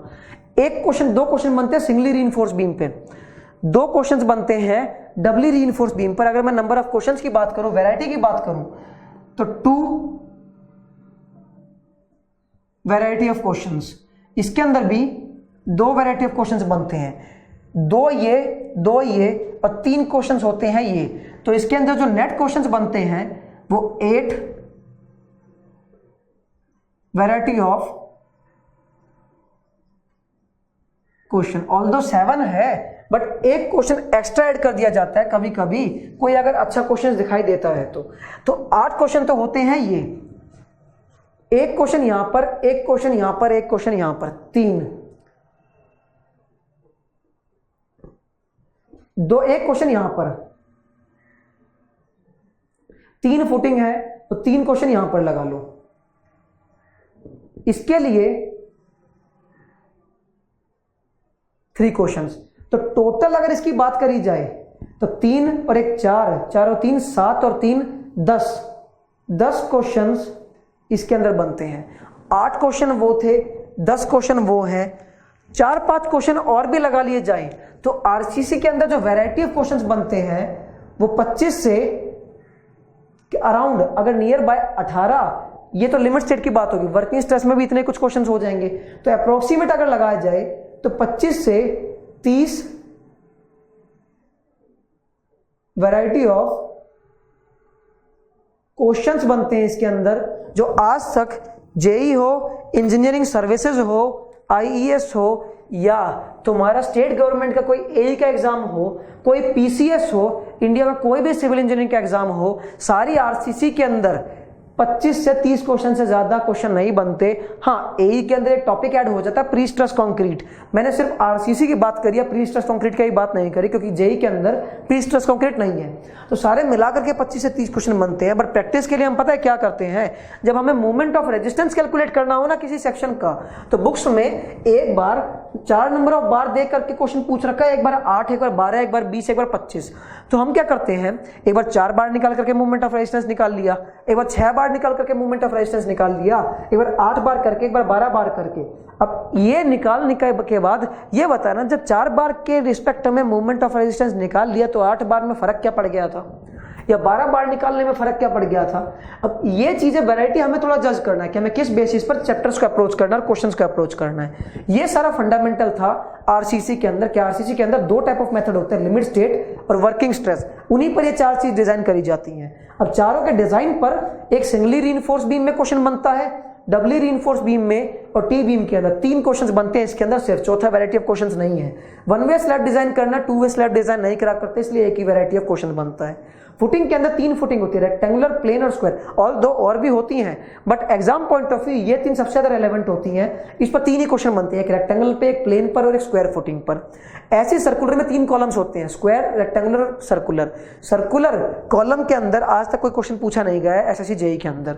वैसे ही जब एनालिसिस की बात करते हैं तो मोमेंट ऑफ रेजिस्टेंस निकालना पड़ता है। फॉर एग्जांपल, एनालिसिस का मतलब होता है फोर्सेस और मूवमेंट्स कैलकुलेट करना, और डिजाइन का मतलब होता है area of cross section, number of bars calculate करना। तो यहां पर सिंगली रीइंफोर्स बीम के लिए क्वेश्चन बनते हैं 2 variety of questions, doubly reinforce beam के लिए बनते हैं 2 वैरायटी ऑफ क्वेश्चंस, और टी और एल बीम के अंदर 3 केसेस बनते हैं, तीनों पर एक एक क्वेश्चन बनता है। ये क्वेश्चन जो पहली वैरायटी लास्ट ईयर पूछा गया था एग्जाम्स में, वो आप अपने लास्ट ईयर के पेपर से रेफर कर सकते हो। बट अगले जो 2 केसेस होते हैं टी बीम के, जो आपको बुक्स के अंदर रेफरेंस मिल जाएंगे, वो क्वेश्चन आज तक कहीं पर भी नहीं पूछे गए। एसएससी जेईई की अगर बात करी जाए सिर्फ उसके लिए, इंजीनियरिंग सर्विसेज में एग्जाम्स में क्वेश्चन पूछे गए हैं, ठीक है। तो ये टॉपिक थे सारे के सारे एग्जाम्स के अंदर।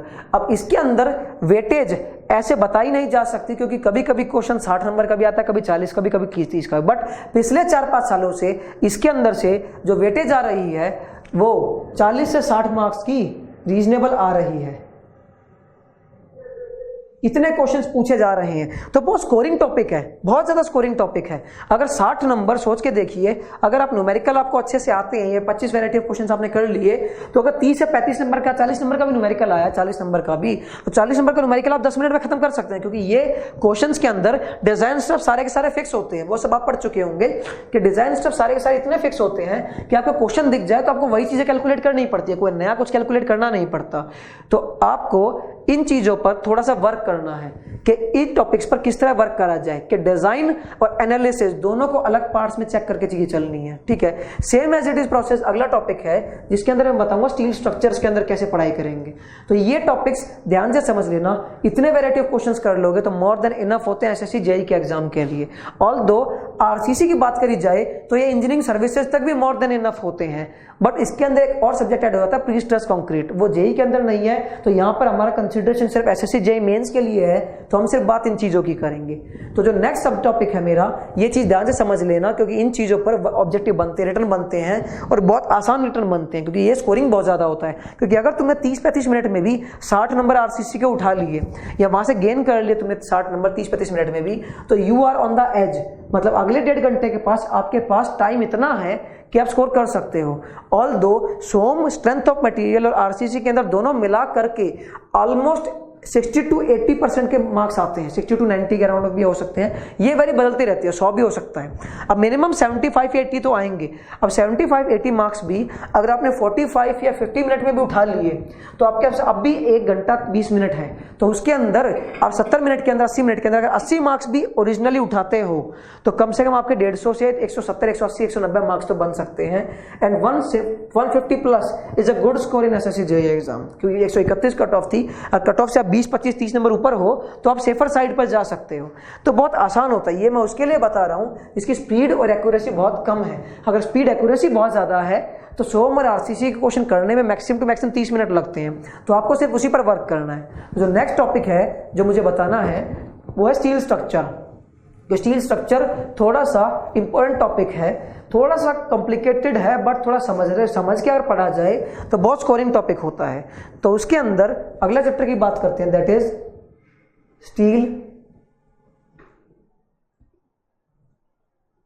स्ट्रक्चर। अब इसके अंदर लिमिट स्टेट डिजाइन नहीं है, आपको सिर्फ पढ़ना है वर्किंग स्ट्रेस डिजाइन, क्योंकि एसएससी जेईई ने अभी तक लिमिट स्टेट इंट्रोड्यूस नहीं करा है। तो इसके अंदर जो टॉपिक्स हमें पढ़ने हैं वो पढ़ने हैं कनेक्शन, कितने तरीके से हम किसी मेंबर को कनेक्ट कर सकते हैं। अब उसके बहुत सारे वेज हैं, riveting, second is welding, third is bolting and fourth is पिंड कनेक्शन। ये 4 चीजें पढ़नी है कनेक्शन के अंदर। ये ए पार्ट। बी पार्ट जो इसके अंदर पढ़ना है वो पढ़ना है हमें टेंशन मेंबर। सी पार्ट जो इसके अंदर पढ़ना है कंप्रेशन मेंबर, और डी पार्ट जो हमें पढ़ना है बीम्स। ई पार्ट इसके अंदर है प्लेट, गर्डर, गैंट्री, गर्डर। ये टॉपिक्स हैं। ऑल दो एसएससी जेईई ने कुछ सब्जेक्ट को स्पेसिफाई नहीं करा है, उसने सिर्फ इतना बताया कि ये टॉपिक्स है और ये हमें डिस्कस करने हैं। टॉपिक्स भी एक्चुअली मेंशन नहीं कर रखे। अब है क्या कि कनेक्शन के अंदर हमें इसके अंदर भी क्या होता है, एनालिसिस और डिजाइन करा जाता है। अब इन तीनों के अंदर एनालिसिस भी करना है और डिजाइन भी करना है, दोनों ही पोर्शन करने हैं। इसके अंदर एनालिसिस भी करना है और डिजाइन भी करना है। हमें एनालिसिस कैलकुलेट करने के लिए इसकी स्ट्रेंथ निकालनी पड़ती है कि जॉइंट की स्ट्रेंथ कितनी है, रिविट की स्ट्रेंथ कितनी है, वेल्डिंग की स्ट्रेंथ कितनी है, बोल्टिंग की स्ट्रेंथ कितनी है। लास्ट ईयर बोल्टिंग पर क्वेश्चन आया था, रिविटिंग और वेल्डिंग पर भी अब तक बहुत क्वेश्चंस आए हैं। तो ये बड़ा फेवरेट टॉपिक रहा है एसएससी जेईई का, क्योंकि इस पर अब तक 6-7 बार क्वेश्चन पूछ चुका है। मैक्सिमम क्वेश्चन अगर वेटेज लगाई जाए तो इसी पर क्वेश्चंस आए हैं, बाकी पर इतने क्वेश्चंस नहीं आए हैं अब तक। तो ऑफिशियली टेंशन मेंबर पर एसएससी जेई ने अब तक कोई क्वेश्चन नहीं पूछा है। तो इस पर भी एक पार्ट होता है एनालिसिस और दूसरा पार्ट होता है डिजाइन। अब एनालिसिस के अंदर मुझे स्ट्रेंथ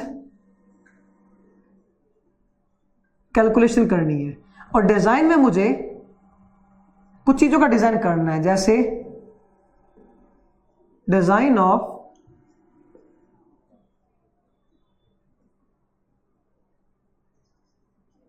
ए पार्ट है टेंशन मेंबर,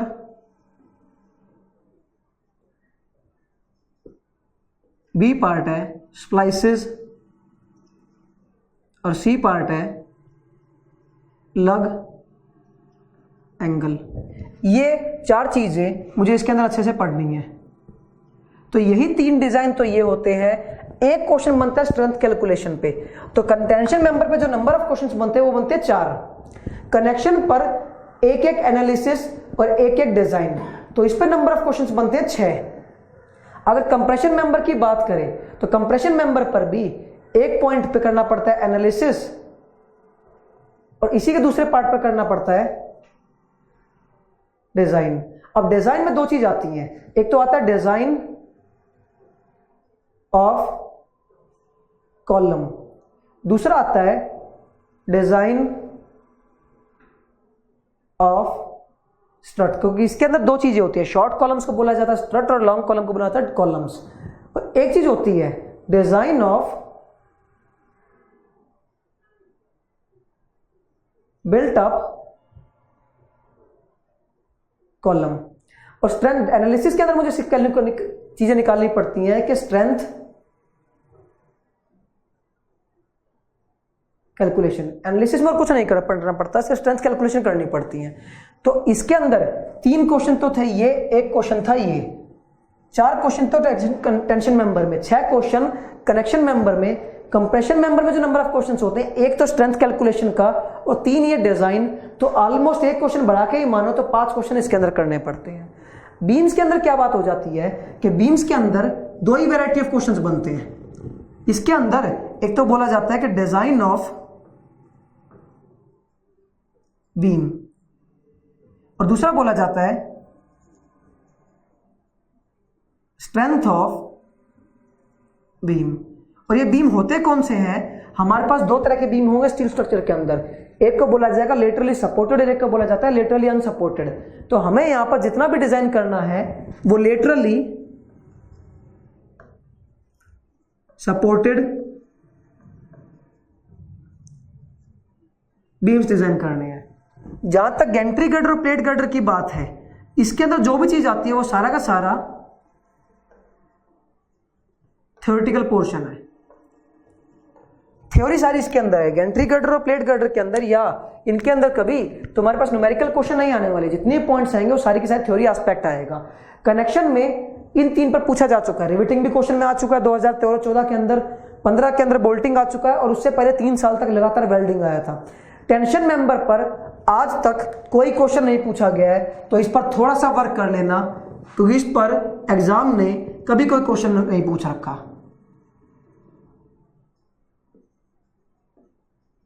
कभी कोई क्वेश्चन नहीं पूछा आज तक। जहां तक कंप्रेशन मेंबर की बात करी जाए तो कंप्रेशन मेंबर पर भी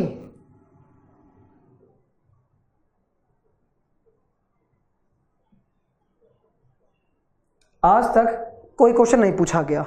इस पर पूछे गए हैं, बीम पर भी क्वेश्चंस पूछे गए हैं। तो ये चीज तुम्हें चेक करनी है कि जिन पर क्वेश्चंस नहीं पूछे गए उन पर थोड़ा फोकस रखना है, क्योंकि वो सबके लिए नए नए क्वेश्चंस मिलेंगे। यहाँ पर लोग लैग करते हैं, हम लोग करते क्या, कनेक्शन करके चले जाएंगे सारा का सारा कनेक्शन करके, तो लगता है कि लास्ट ईयर आया तो इस बार भी आ जाएगा। तो ये जरूरी नहीं है कि इस बार वो क्वेश्चन आ जाए तो लास्ट ईयर आया हुआ था।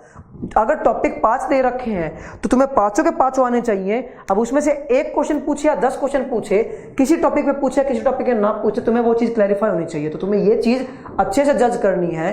तो इन टॉपिक्स पर स्टील स्ट्रक्चर में इस वे से प्रिपरेशन करनी है। ऑलमोस्ट डिजाइन ऑफ बीम में 2 क्वेश्चंस पूछे जाते हैं, प्लेट ऑफ गर्डर में 2 थ्योरेटिकल क्वेश्चंस पूछे जाते हैं। तो टोटल क्वेश्चन की काउंटिंग भी करी जाए तो 10 और 5 15 और 2 19, ऑलमोस्ट 20 वैरायटी ऑफ क्वेश्चंस बनते हैं। पर हम क्वेश्चन कितने प्रैक्टिस करते हैं, 70 70 80 80 90 90 क्वेश्चन प्रैक्टिस कर लेंगे। अब इतने क्वेश्चन की जरूरत नहीं होती जितने क्वेश्चन हमने प्रैक्टिस कर लिए, सिर्फ वैरायटी क्वेश्चन प्रैक्टिस करने। तो अब तक सोम के अंदर मैक्सिमम क्वेश्चन बनते थे 60, आरसीसी के अंदर 20 से 25, स्टील के अंदर 20, तो ऑलमोस्ट 90 क्वेश्चन प्रैक्टिस बार बार अगर कर लोगे ना तो एग्जाम थोड़ा आसान हो जाएगा। पर हम सोम स्ट्रक्चर आरसीसी स्ट्रक्चर पोर्शन के अंदर ही इतने ज्यादा क्वेश्चन प्रैक्टिस कर लेते हैं कि जिसका कोई रेलेवेंट ही नहीं होता, कि इतने ज्यादा क्वेश्चन की जरूरत नहीं थी जितने हमने कर लिए। तो वो चीज तुम्हें वर्कआउट करनी थोड़ी सी कि तुम्हें एफिशिएंट वर्क किस तरह करना है, क्योंकि यहां पर इतने क्वेश्चन से ज्यादा वैरायटी नहीं बनती। अब इतने क्वेश्चन की वैरायटी को तुम 4 बार करो या 10 बार करो, अब टाइम जितना वेस्ट करना है उतना कर सकते हो, बट उसका कोई रेलेवेंस नहीं होगा। तो तुम्हें टाइम भी बचाना है, क्योंकि अब टाइम भी थोड़ा कम है, तो उसके अकॉर्डिंग तुम्हें चीजों को जज करना है किस तरह प्रिपरेशन करी जाए। ये सारा पोर्शन था स्ट्रक्चर के अंदर, क्योंकि जिन क्वेश्चंस नहीं पूछे गए जैसे आस्क्ड, तो हमेशा पूछी गई चीजें, नेवर आस्क्ड टिल नाउ, मतलब अब तक इस पर से कोई भी क्वेश्चन नहीं पूछा गया है। तो तुम्हें ऐसे पोर्शन पर भी थोड़ा बहुत फोकस रखना पड़ेगा कि कौन से एसएससी जेईई के अंदर क्वेश्चंस नहीं आए हुए। तो नेक्स्ट पॉइंट जो हमारा है वो है सॉइल मैकेनिक्स। सॉइल मैकेनिक्स भी एक बहुत ज्यादा रेलेवेंट टॉपिक है एग्जाम पॉइंट ऑफ व्यू अगर देखा जाए तो 2 पॉइंट है। सबसे पहली चीज सॉइल मैकेनिक्स। अब सॉइल मैकेनिक्स की बात करी जाए तो सॉइल मैकेनिक्स बहुत ज्यादा वास्ट टॉपिक है। अब इतना टॉपिक पढ़ने की जरूरत नहीं है, तुम्हारे पास topics exam point of view बहुत सारे दे रखे हैं, तुम्हें सेग्रीगेट करने हैं कि कौन से पॉइंट्स बड़े एग्जाम्स में अच्छे से पूछे गए हैं, क्योंकि जब टॉपिक ज्यादा होते हैं तो वहां पर सिलेक्शन करना थोड़ी दिक्कत आ जाती है। तो हमें तुम्हें यह चीज देखनी है कि जैसे इंजीनियरिंग सर्विसेज में, स्टेट गवर्नमेंट एई में, पीसीएस में कौन से क्वेश्चन सॉइल के सबसे ज्यादा आए हुए हैं। जैसे इसकी टॉपिक्स की बात करूं तो टॉपिक्स में आएगा प्रॉपर्टीज ऑफ सॉइल, सेकंड चीज होती है क्लासिफिकेशन ऑफ सॉइल। एक पॉइंट ये था कि properties of soil and classification of soil. दूसरा टॉपिक था इफेक्टिव स्ट्रेस ऑन सॉइल, और फोर्थ टॉपिक था तुम्हारा compaction and consolidation. Fifth topic जो बताया जाता है that is lateral earth pressure. अगला टॉपिक है shear strength of soil। Next topic है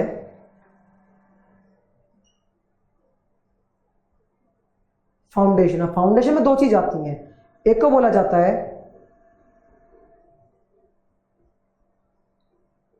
शैलो फाउंडेशन और दूसरा है डीप फाउंडेशन। और भी बहुत सारे टॉपिक्स हैं, जैसे अगर एक टॉपिक बोल दूं कि स्टेबिलिटी ऑफ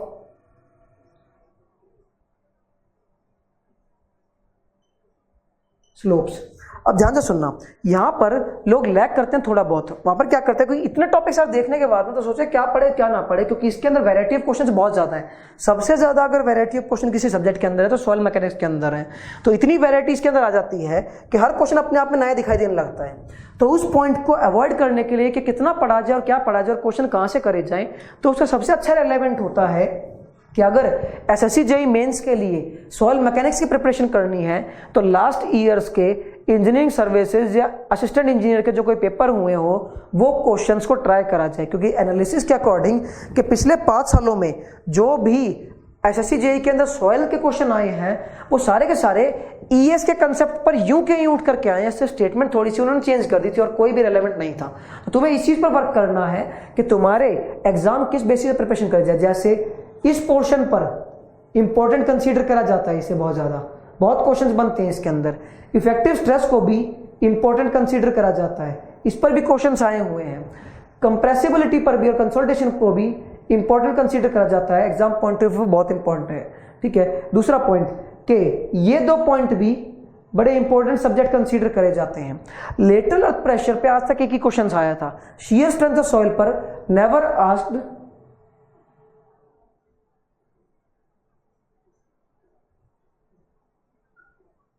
अब तक शियर स्ट्रेंथ ऑफ सॉइल पर कभी कोई क्वेश्चन नहीं पूछा गया है।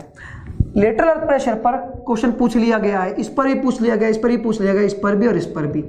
अब यही फ्रीक्वेंट टॉपिक है जो इंजीनियरिंग सर्विसेज के लिए भी इंपॉर्टेंट है एक्चुअली। तो तुम्हें अगर सॉइल मैकेनिक्स की एक्चुअली प्रिपरेशन करनी है तो लास्ट ईयर्स के इंजीनियरिंग सर्विसेज के जो आसान क्वेश्चंस आए हुए हैं, जो तुम्हारे सब्जेक्ट से रिगार्डिंग है, जो बहुत हैवी क्वेश्चन नहीं है, काफी आसान क्वेश्चन है, उन पर तुम्हें वर्कआउट करना पड़े। क्योंकि लास्ट ईयर्स में जो ईएस से क्वेश्चंस आए हुए हैं, पिछले 5 सालों में जो एसएससी जेईई में क्वेश्चन आए हुए हैं 5 या 7 सालों में, एग्जैक्टली यूं के यूं आए हुए हैं। सिर्फ थोड़ी बहुत स्टेटमेंट चेंज हो जाती है कि कहीं पर अगर effective unit weight 19 kilo Newton पर मीटर क्यूब होता है तो कहीं पर यूनिट वेट 18 किलोमीटर पर मीटर क्यूब ले रखा है, कहीं पर पोरोसिटी निकालने के लिए वॉइड रेशियो 0.5 दे रखा है, तो कहीं पर पोरोसिटी निकालने के लिए वॉइड रेशियो 0.35 दे रखा है। तो ये चीजें बहुत ज्यादा इंपॉर्टेंट है, इसके अंदर तुम कुछ भी नहीं छोड़ सकते, सारे की सारी चीजें करनी पड़ेगी। ये सारी की सारी चीजें अपने आप में इंपॉर्टेंट है, तो तुम्हें वर्कआउट करना पड़ेगा कि तुम्हें किस चीज पर अप्रोच करना है। तो इसको अगर टैकल करना है इस सब्जेक्ट को, तो इसके लिए प्रीवियस ईयर्स आईएएस के क्वेश्चंस को रेफर करना पड़ेगा, वरना जो एई के एग्जाम्स में क्वेश्चंस आए हुए हैं उन्हें रेफर करना पड़ेगा। तुम्हें थोड़ा हायर लेवल पर जा करके काम करना पड़ेगा, क्योंकि सॉइल के क्वेश्चंस कभी टफ नहीं होते, चाहे वो इंजीनियरिंग सर्विसेज की बात हो, चाहे तुम्हारी स्टेट गवर्नमेंट की बात हो, या तुम्हारी किसी पीसीएस की बात हो। सबसे आसान क्वेश्चंस आते हैं तो सॉइल मैकेनिक्स के आते हैं। तो इसीलिए ये क्वेश्चंस आईईएस में भी उतने ही आसान आए हुए थे जितने एसएससी जेईई के अंदर आते हैं। दोनों के बीच में लेवल ऑफ डिफरेंस बिल्कुल भी नहीं था, माइनर सा डिफरेंस होता है, उतना रिलेवेंट नहीं होता। तो इसके लिए अगर तुम्हें प्रिपेयर करना है तो प्रीवियस ईयर आईएएस से क्वेश्चंस करो, सारे करने की जरूरत नहीं है, सिर्फ ये जो टॉपिक्स हैं इनके रिगार्डिंग तुम्हें चीजें पढ़नी है। और भी बहुत टॉपिक्स हैं, 5-6 टॉपिक्स और हैं, बट उनके रेलेवेंट पढ़ने की जरूरत नहीं है। इतने से काम चलता है क्योंकि मैक्सिमम न्यूमेरिकल इस पर बन जाते हैं। इस पर भी इंपॉर्टेंट मार्क रखना, क्योंकि ये भी बहुत ज्यादा इंपॉर्टेंट टॉपिक है। सारे के सारे अपने आप में इंपॉर्टेंट टॉपिक्स हैं और इसके लिए प्रीवियस ईयर क्वेश्चंस तुम्हें करने जरूरी हैं, और वो भी किस चीज के, आईईएस के, और जो लास्ट ईयर एसएससी जेईई के अंदर आए हुए हैं।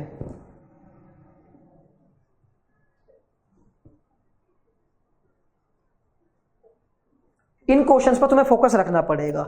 ये सॉइल मैकेनिक्स सब्जेक्ट ध्यान सुनना कि इसके अंदर ये सारे के सारे टॉपिक इतने इंपॉर्टेंट हैं कि इन पे जो क्वेश्चन बनते हैं, एक्चुअली सॉइल का कोई भी क्वेश्चन आ जाए वो 15 मिनट से ज़्यादा टाइम नहीं लेता, इतना मैक्सिमम टाइम होता है किसी सॉइल के क्वेश्चन को सॉल्व करने के लिए। यही रीजन होता है कि सोम, आरसीसी, स्टील और सॉइल ये बड़े रेलेवेंट टॉपिक होते हैं एग्जाम कंडक्ट करने के लिए, बहुत स्कोरिंग होती है यहाँ से।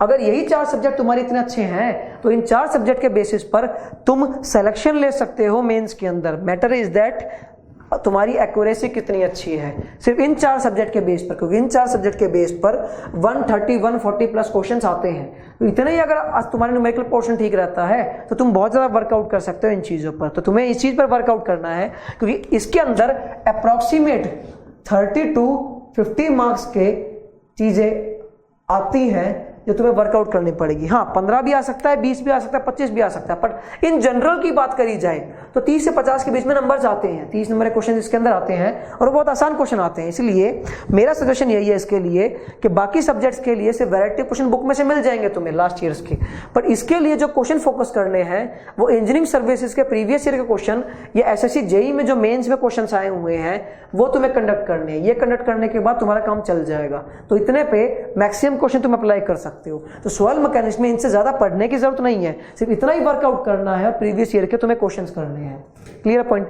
सेकंड पॉइंट है कि अब बात आती है हमारी एनवायरमेंटल इंजीनियरिंग की, वो भी थोड़ा इंपॉर्टेंट टॉपिक है। तो एनवायरमेंटल इंजीनियरिंग की बात ज्यादा करी जाए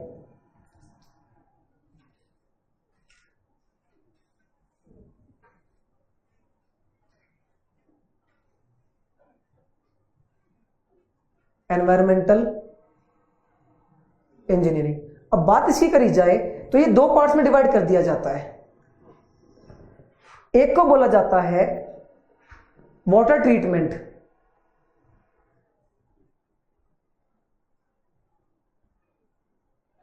और एक को बोला जाता है सीवेज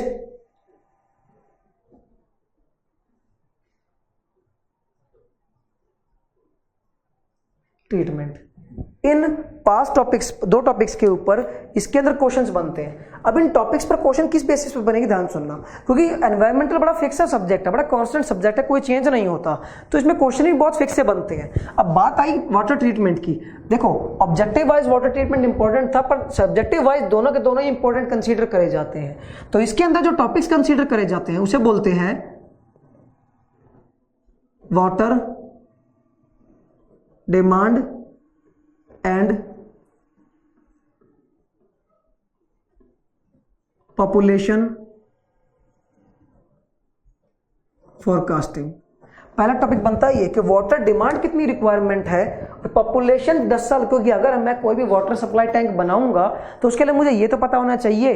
अब वो 2-3 महीने के लिए तो बनाऊंगा नहीं, वो कम से कम 4 या 5 या 15 या 20 या 30 या 40 साल के लिए बनाऊंगा।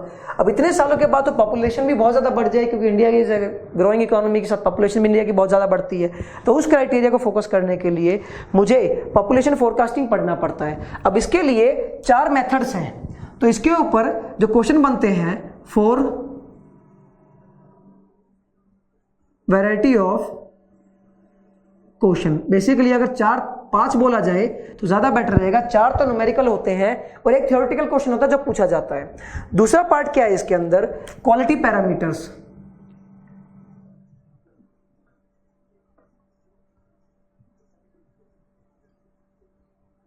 प्योरली थ्योरी का टॉपिक है, लिखने के लिए पूछ लिया जाता है, इसीलिए इसके अंदर क्वालिटी पैरामीटर्स होते हैं। जनरली ये 3 टाइप के होते हैं, बायोलॉजिकल, केमिकल और फिजिकल। इनके बेस पे थ्योरी लिखने के लिए आ जाती है। जैसे 2014 में 30 नंबर के अंदर ये चीज आ गई थी, तो ये चीज लिखने के लिए कई बार आ जाती है। तो इसके लिए बहुत सिग्निफिकेंट डाटा है, न्यूट्रल सा डाटा है, बहुत कम सा डाटा है, जिसके लिए तुम इजीली उसे अप्रोच कर सकते हो, कम टाइम में इसके अंदर लिखा जा सकता है। अगली चीज जो इसके अंदर आती है दैट इज वाटर ट्रीटमेंट। अब वाटर ट्रीटमेंट के लिए बहुत सारी चीजें थी भाई इसके अंदर। ये सबसे इंपॉर्टेंट टॉपिक है इस चैप्टर का। सबसे इंपॉर्टेंट टॉपिक अगर किसी को बताया जाए दैट इज वाटर ट्रीटमेंट, कि वाटर को ट्रीट कैसे करा जाता है। अब इसके अंदर सबसे पहली चीज, कुछ चीजें पूछी जाती हैं कि फिल्ट्रेशन, सॉफ्टनिंग, ये 2 चीजें बड़ी इंपॉर्टेंट है भाई, और डिजाइन।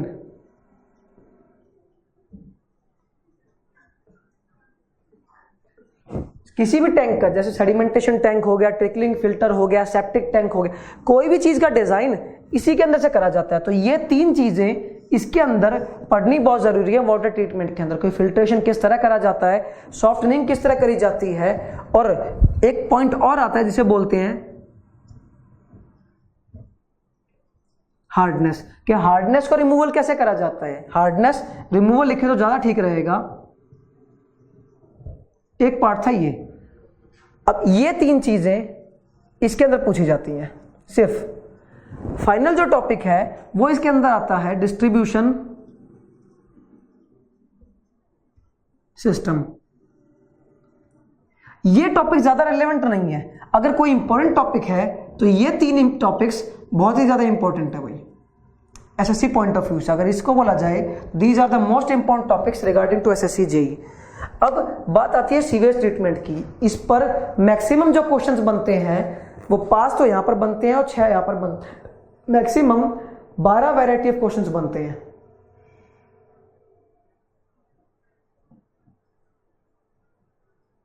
अगर इसकी बात करी जाए तो इसके अंदर काफी क्वेश्चंस बन जाते हैं। अब इसके अंदर भी सेम एज इट इज चीजें हैं, जैसे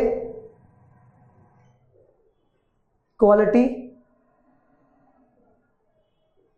पैरामीटर्स, अब बीओडी हो गया, सीओडी हो गया, ये चीजें हमें पढ़नी है आगे जा करके, ठीक है। सेकंड चीज होती है डिजाइन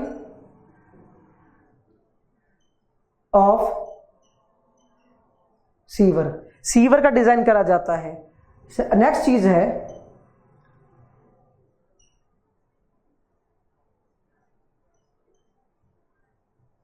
ट्रीटमेंट ऑफ सीवेज। अब सीवेज का ट्रीटमेंट करा जाता है। अब सीवेज के ट्रीटमेंट में बहुत सारी चीजें आती हैं। इसके अंदर मेजरली पढ़ना क्या है कि एक तो पढ़ना है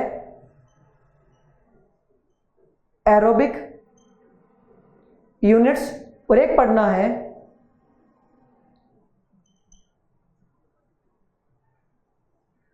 एनारोबिक यूनिट्स। ये 2 चीजें इसके अंदर पढ़नी होती हैं। अब एरोबिक यूनिट्स कौन कौन सी होते हैं, एनारोबिक यूनिट्स कौन कौन सी होते हैं, ये आगे जाकर के पता चलेंगी चीजें।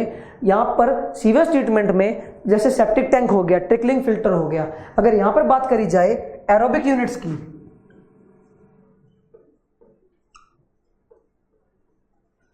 तो वो होती है एरोबिक मतलब जो ऑक्सीजन के प्रेजेंस में तुम्हारा वर्क करे, दैट इज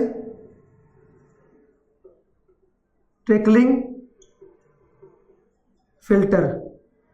अगला होता है ऑक्सीडेशन पॉन्ड और होता है एक्टिवेटेड स्लज प्रोसेस, अगर बात एरोबिक की करी जाए तो। और बात एनारोबिक यूनिट्स की करी जाए तो सेप्टिक टैंक और इमॉफ टैंक। अब इसके ऊपर ये 2 चीजें हैं, इनका पूछा जाता है डिजाइन कि design the trickling filter, design the oxidation pond, design the activated sludge process, design the septic tank, design the Imhoff tank, ये चीज पूछी जाती है। तो ये था पहला टॉपिक इसके अंदर, that is second, that is third. और फोर्थ टॉपिक होता है इसके अंदर सॉलिड वेस्ट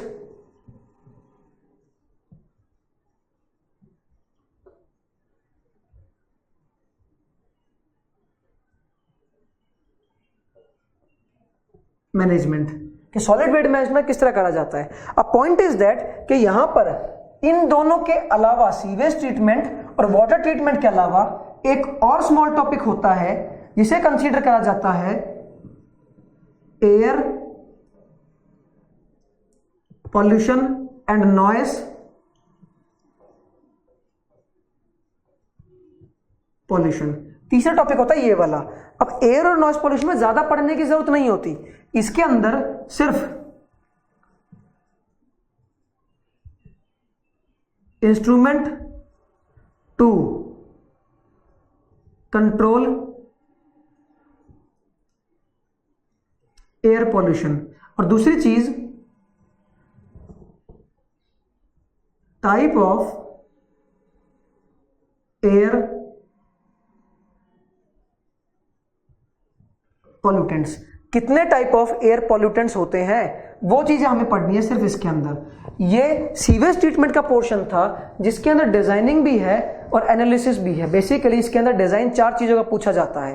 एक तो फिल्टर का डिजाइन, जैसे पूछा जाता है इसके अंदर के design of filter, design of filter. एक तो पूछा था फिल्टर का डिजाइन, दूसरा डिजाइन पूछा था ट्रिकलिंग फिल्टर का, तीसरा ऑक्सीडेशन पॉन्ड का, चौथा एक्टिवेटेड स्लज प्रोसेस का, पांचवा सेप्टिक टैंक का, छठा इमॉफ टैंक का। ये चीज होती है डिजाइनिंग प्रोसेस। अब डिजाइन ऑफ सीवर भी पूछा जाता है, तो इसके अंदर अगर गुजर जाए तो 5 वैरायटी ऑफ क्वेश्चंस बनते हैं कि अगर डिजाइनिंग की बात करी जाए तो एनवायरनमेंट के अंदर 5 चीजों का डिजाइन पूछा जाता है। वही चीज अब मैं यहाँ पे शॉर्ट में बताऊंगा कि इसके अंदर ये 4 टॉपिक थे, इसके अंदर ये 4 टॉपिक थे, और इसके अंदर था सिर्फ एयर पॉल्यूशन, नॉइज पॉल्यूशन। ये चीज हमारे सिलेबस के अंदर है जो हमें पढ़नी है। बट अगर इन शॉर्ट में बात करी जाए तो अगर थ्योरी की बात करी जाए तो थ्योरी आती है क्वालिटी पैरामीटर्स में से, that is purely theoretical topic. Water treatment में से थ्योरी भी आएगी और डिजाइन भी आएगा। तो अगर इनकी बात करी जाए तो सीवेज ट्रीटमेंट में से थ्योरी भी आएगी और डिजाइन भी आएगा। अब पॉइंट इज दैट कि कितने वैरायटी ऑफ न्यूमेरिकल बन सकते हैं इसके अंदर। अब बात न्यूमेरिकल की करी जाए तो पॉइंट इसमें लिखा जाएगा, that I will make that. तो अगर पॉइंट ये है कि अगर एनवायरमेंटल इंजीनियरिंग में न्यूमेरिकल की बात करी जाए और थ्योरी की बात करी जाए तो उसे 2 पार्ट्स में कंसीडर करा गया है। अगर न्यूमेरिकल की बात करी जाए और बात थ्योरी की करी जाए तो इसे 2 पार्ट में डिवाइड करा गया। अब न्यूमेरिकल में इसमें आता है डिजाइन।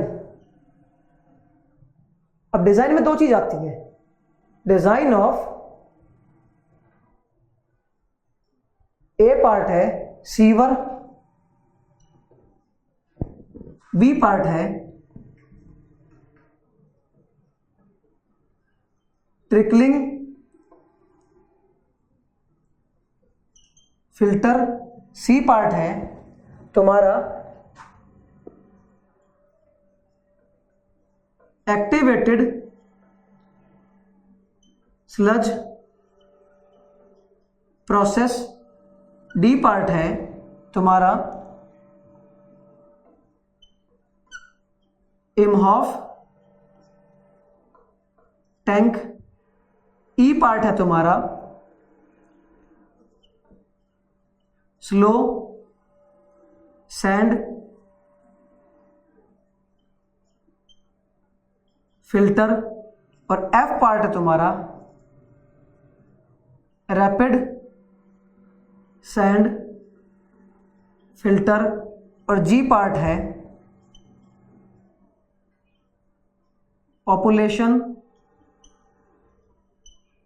फोरकास्टिंग, और एफ पार्ट है, जी एच पार्ट है आपका सेडिमेंटेशन,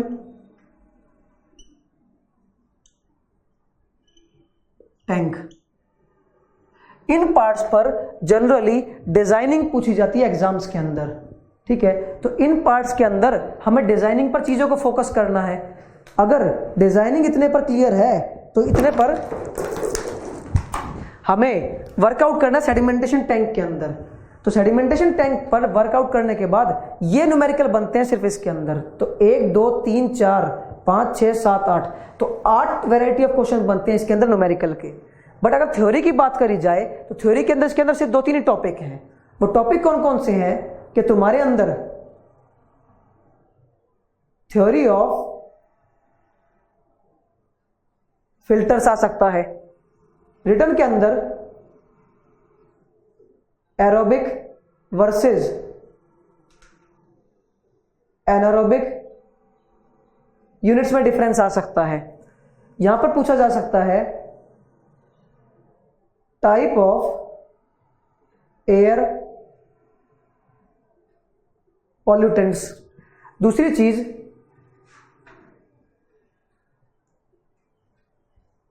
इसके बारे में कंट्रोल पूछा जा सकता है। ये चीजें बनती हैं थ्योरेटिकल एस्पेक्ट्स के अंदर।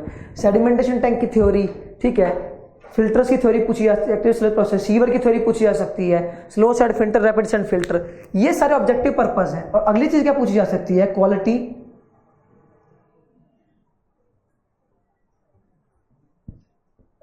पैरामीटर्स। और नेक्स्ट चीज जो पूछी जाती है वो पूछी जाती है टाइप्स ऑफ डिमांड्स। ये क्वेश्चन बनते हैं एनवायरमेंटल इंजीनियरिंग के अंदर। अब 8 तो क्वेश्चन ये है, 5 क्वेश्चन ये, 2-4 और ऊपर थ्योरी के आ सकते हैं, इन्हीं के अंदर बीच में से कुछ पूछ के, तो मैक्सिमम 8 क्वेश्चन यहां से मानो तो सारे variety of questions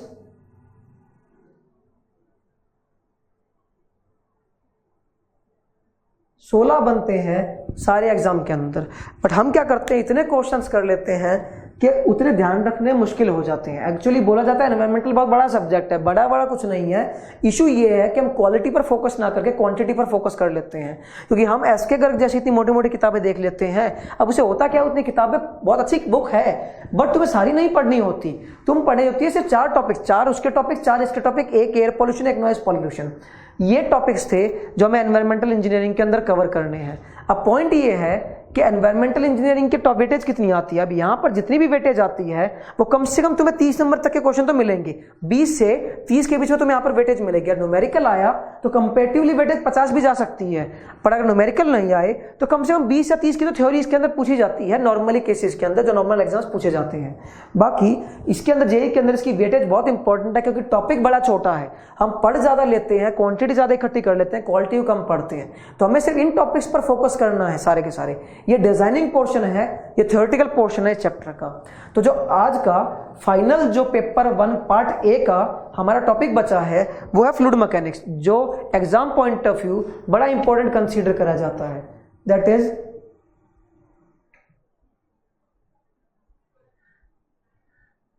fluid mechanics. अब फ्लूइड मैकेनिक्स बड़ा वास्ट टॉपिक है भाई, ठीक है।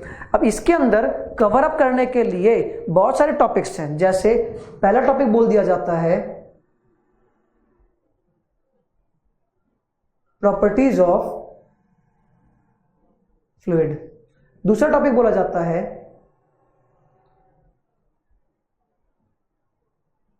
हाइड्रोस्टैटिक्स, या इसके अंदर ही मैनोमीटर। तीसरा बोला जाता है फ्लूइड काइनेमेटिक्स। चौथा बोला जाता है फ्लूइड डायनामिक्स। नेक्स्ट जो टॉपिक आता है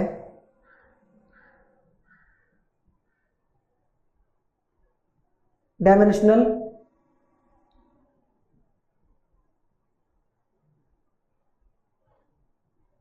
एनालिसिस, और वो अगला जो पॉइंट है that is flow through pipes. अब छोटे छोटे टॉपिक रह जाते हैं, जैसे टर्बुलेंट और लैमिनार फ्लो, और फाइनल टॉपिक है मेरा open channel flow. Actually fluid के अंदर और भी बहुत ज्यादा टॉपिक है, बट तुम्हें सब पर फोकस नहीं करना, क्योंकि इसके अंदर डाटा इतना ज्यादा हो जाता है कि एग्जाम में क्रैक करना चीजों को मुश्किल हो जाता है। तो तुम्हें अगर सजेस्ट करूं तो मेरे अकॉर्डिंग ये एक सबसे इंपॉर्टेंट टॉपिक है। फ्लूइड काइनेमेटिक्स बहुत ज्यादा इंपॉर्टेंट टॉपिक है। अगर फ्लूइड डायनेमिक्स की बात करी जाए तो ये भी बहुत ज्यादा इंपॉर्टेंट टॉपिक है। फ्लो थ्रू पाइप्स ये बहुत ज्यादा इंपॉर्टेंट टॉपिक है। अगर ओपन चैनल फ्लो की बात करी जाए तो ये भी बहुत ज्यादा इंपॉर्टेंट टॉपिक कंसीडर करा जाता है।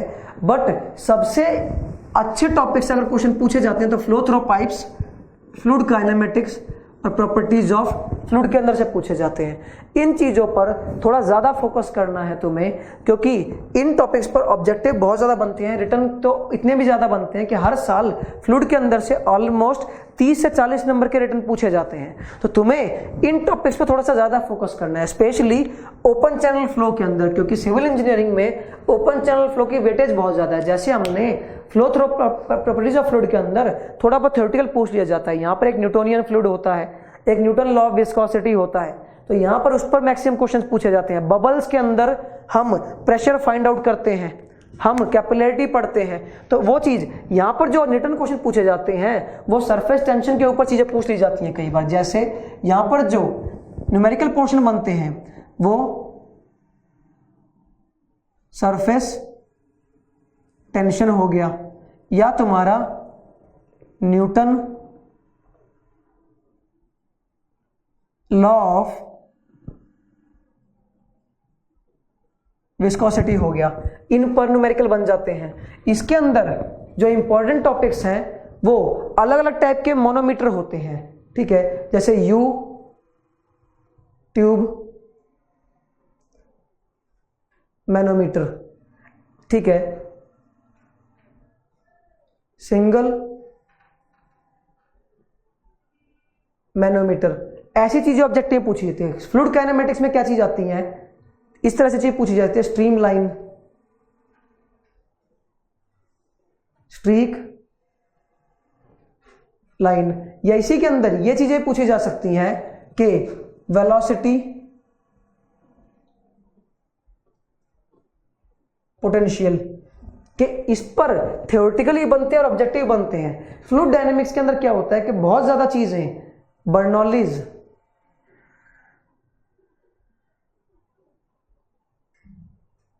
इक्वेशंस पर पूछी जाती हैं। बर्नौलीज इक्वेशन पर जो चीजें पूछी जाती हैं उस पर मैक्सिमम जो बनते हैं that is numericals, theoretical portion नहीं बनता है उसके अंदर। फ्लो थ्रू पाइप्स में जनरल जो न्यूमेरिकल बनते हैं वो लॉसेस इन पाइप्स, लॉसेस बहुत पूछे जाते हैं पाइप्स के अंदर। टर्बुलेंट लैमिनार फ्लो अगर नहीं भी करोगे तो काम चलता है, बट टॉपिक है तो थोड़ा बहुत रीड आउट कर सकते हो कि मैक्सिमम डिस्चार्ज कितना होता है, या लॉसेस कितने होते हैं, या शियर स्ट्रेस कितना जनरेट होता है, इसके अंदर स्ट्रेसेस के बारे में बात चल जाती है। बट सबसे इंपॉर्टेंट टॉपिक है ओपन चैनल फ्लो, इसके अंदर तुम्हारे इकोनॉमिकल सेक्शंस आते हैं। दूसरा पॉइंट इसी के अंदर स्पेसिफिक एनर्जी पूछा जाता है। ये दो टॉपिक बहुत इंपॉर्टेंट है भाई, ठीक है। जैसे तुमसे फ्रॉड नंबर और अलग अलग पॉइंट पे चीज पूछी जा सकती हैं कि जैसे अगर फ्लूइड मैकेनिक्स की जाता शुरू से बात करी जाए तो इसके अंदर ये 7 टॉपिक हैं, इनके अंदर ये 5 टॉपिक बहुत इंपॉर्टेंट होते हैं, क्योंकि बाकी एक्चुअली रिलेशन इसके अंदर इतने ज्यादा हैं कि टर्बुलेंट फ्लो और लैमिनार फ्लो के इनके रिलेशन याद करने लगे तो बहुत ज्यादा टाइम कंज्यूम हो जाता है। तो तुम्हें इफेक्टिवली चीजों को पढ़ना है। जैसे फ्रीक्वेंटली क्वेश्चन इंजीनियरिंग सर्विसेज या ए के एग्जाम्स के अंदर प्रॉपर्टीज ऑफ फ्लूइड पर पूछे गए हैं, ओपन चैनल फ्लो पर बहुत ज्यादा क्वेश्चन पूछे गए थे, फ्लो थ्रू पाइप्स के अंदर लॉसेस बहुत पूछे गए थे, क्योंकि अलग अलग पॉइंट पर एग्जिट पर लॉस क्या होता है, एंट्री पर लॉस क्या होता है, फ्रिक्शन लॉस क्या होता है, ये सब चीजें एग्जाम में पूछी गई हैं। तीसरी चीज फ्लूइड डायनेमिक्स, बर्नौली इक्वेशन का यूज करना बहुत अच्छे से आना चाहिए, क्योंकि अगर ये चीज आती है तो तुम किसी भी क्वेश्चन को, किसी मैनोमीटर पीजोमीटर को अच्छे से सॉल्व कर सकते हो। तो तुम्हें ये चीज चेक करने की जरूरत नहीं पड़ेगी, ज्यादा कंसेप्ट में घुसने की जरूरत नहीं पड़ेगी। ऑल द वे अगर तुम फ्लूइड मैकेनिक्स के अंदर 2 चीजों की एप्लीकेशन अच्छे से सीख लो, नोट ये चीज है कि अगर एप्लीकेशन ऑफ कंटिन्यूटी इक्वेशन या बर्नौलीज इक्वेशन, इनकी एप्लीकेशन अगर अच्छे से सीख ली तो काम सारा चल जाता है, क्योंकि इनकी एप्लीकेशन से, सिर्फ इन दोनों की एप्लीकेशन से सारा हाइड्रोस्टैटिक हो जाता है, सारा काइनेमेटिक्स हो जाता है, फ्लूइड डायनेमिक्स हो जाता है, फ्लो थ्रू पाइप्स हो जाता है, लैमिनार फ्लो हो जाता है। किसी भी पॉइंट पर प्रेशर कैलकुलेट करना, किसी पॉइंट पर डिस्चार्ज कैलकुलेट करना, लॉसेस देखना, वो सारा का सारा तुम बर्नौली और कंटिन्यूटी इक्वेशन से चेक कर सकते हो। तो इनके अंदर ओपन चैनल फ्लो पर थोड़ा ज्यादा वर्कआउट करना, फ्लो थ्रू पाइप्स पर थोड़ा ज्यादा वर्कआउट करना, फ्लूइड डायनेमिक्स पर, काइनेमेटिक्स पर और प्रॉपर्टीज और फ्लूइड के अंदर, ये वो टॉपिक्स है जिन पर तुम्हें थोड़ा सा ज्यादा वर्क करना है चीजों के लिए, क्योंकि अगर इन पर वर्क कर लिया तो फ्लूइड मैकेनिक्स की चीजें आसान हो जाएंगी। ये जितने भी टॉपिक्स, 6 टॉपिक्स बताए थे, ये सारे के सारे मैथमेटिकल पॉइंट ऑफ व्यू बहुत ज्यादा इंपॉर्टेंट है। इसमें से अगर 50% भी, 60% भी अगर अच्छे कर लिए जाए तो 220 में से तुम 150 से 160 के न्यूमेरिकल अटेम्प्ट कर सकते हो। 200 से 150 से 160 तक के न्यूमेरिकल का मतलब ये होता है कि तुम्हारे 130-40 नंबर तो वैसे ही बन जाते हैं। हाँ, जो सेकंड पार्ट है वो अगले सेशन में डिस्कस करेंगे कि उस पॉइंट पे क्या चीज करनी होती है, ठीक है। तो नेक्स्ट लेक्चर पे वो चीज डिस्कस करते हैं कि सेकंड पोर्शन को किस तरह तुम्हें टैकल करना है। ओके, हमने सारी चीजें पढ़ी थी जो हमारे सारे मैथमेटिकल पोर्शन थे। यहाँ पर मैं अब पार्ट बी की बात करूँगा, जिसके अंदर मैंने 5 सब्जेक्ट्स को कंसीडर करा था। उसमें से एक था सर्वेइंग, एक बिल्डिंग मटेरियल, एक एस्टिमेशन कोस्टिंग, एक इरिगेशन इंजीनियरिंग और एक हाईवे इंजीनियरिंग। ये 5 सब्जेक्ट यहाँ पे कंसीडर करने हैं। जनरली केस में इन 5 सब्जेक्ट्स में थ्योरेटिकल क्वेश्चन आने के ज़्यादा चांसेस होते हैं, उसमें थ्योरेटिकल पोर्शन थोड़ा ज़्यादा है, क्योंकि जैसे सोम के अंदर सिर्फ रिटन पोर्शन बनता है, इरिगेशन के आरसीसी के अंदर भी प्योरली रिटन टॉपिक बनता है जो मैथमेटिकल पोर्शन बनता है, फ्लूइड के अंदर भी रिटर्न क्वेश्चन ज़्यादा आते हैं, जिस रिस्पेक्ट में न्यूमेरिकल पोर्शन ज़्यादा पूछा जाता है। बट यहाँ पर थ्योरेटिकल पोर्शन थोड़ा ज़्यादा आ जाता है पार्ट बी के अंदर। तो पार्ट बी के अंदर हमें ज़्यादा स्ट्रेस लेने की ज़रूरत नहीं है, हमें सिर्फ वो टॉपिक्स पढ़ने हैं जिन पे रिगार्डिंग फ्रीक्वेंटली क्वेश्चंस पूछे गए हैं।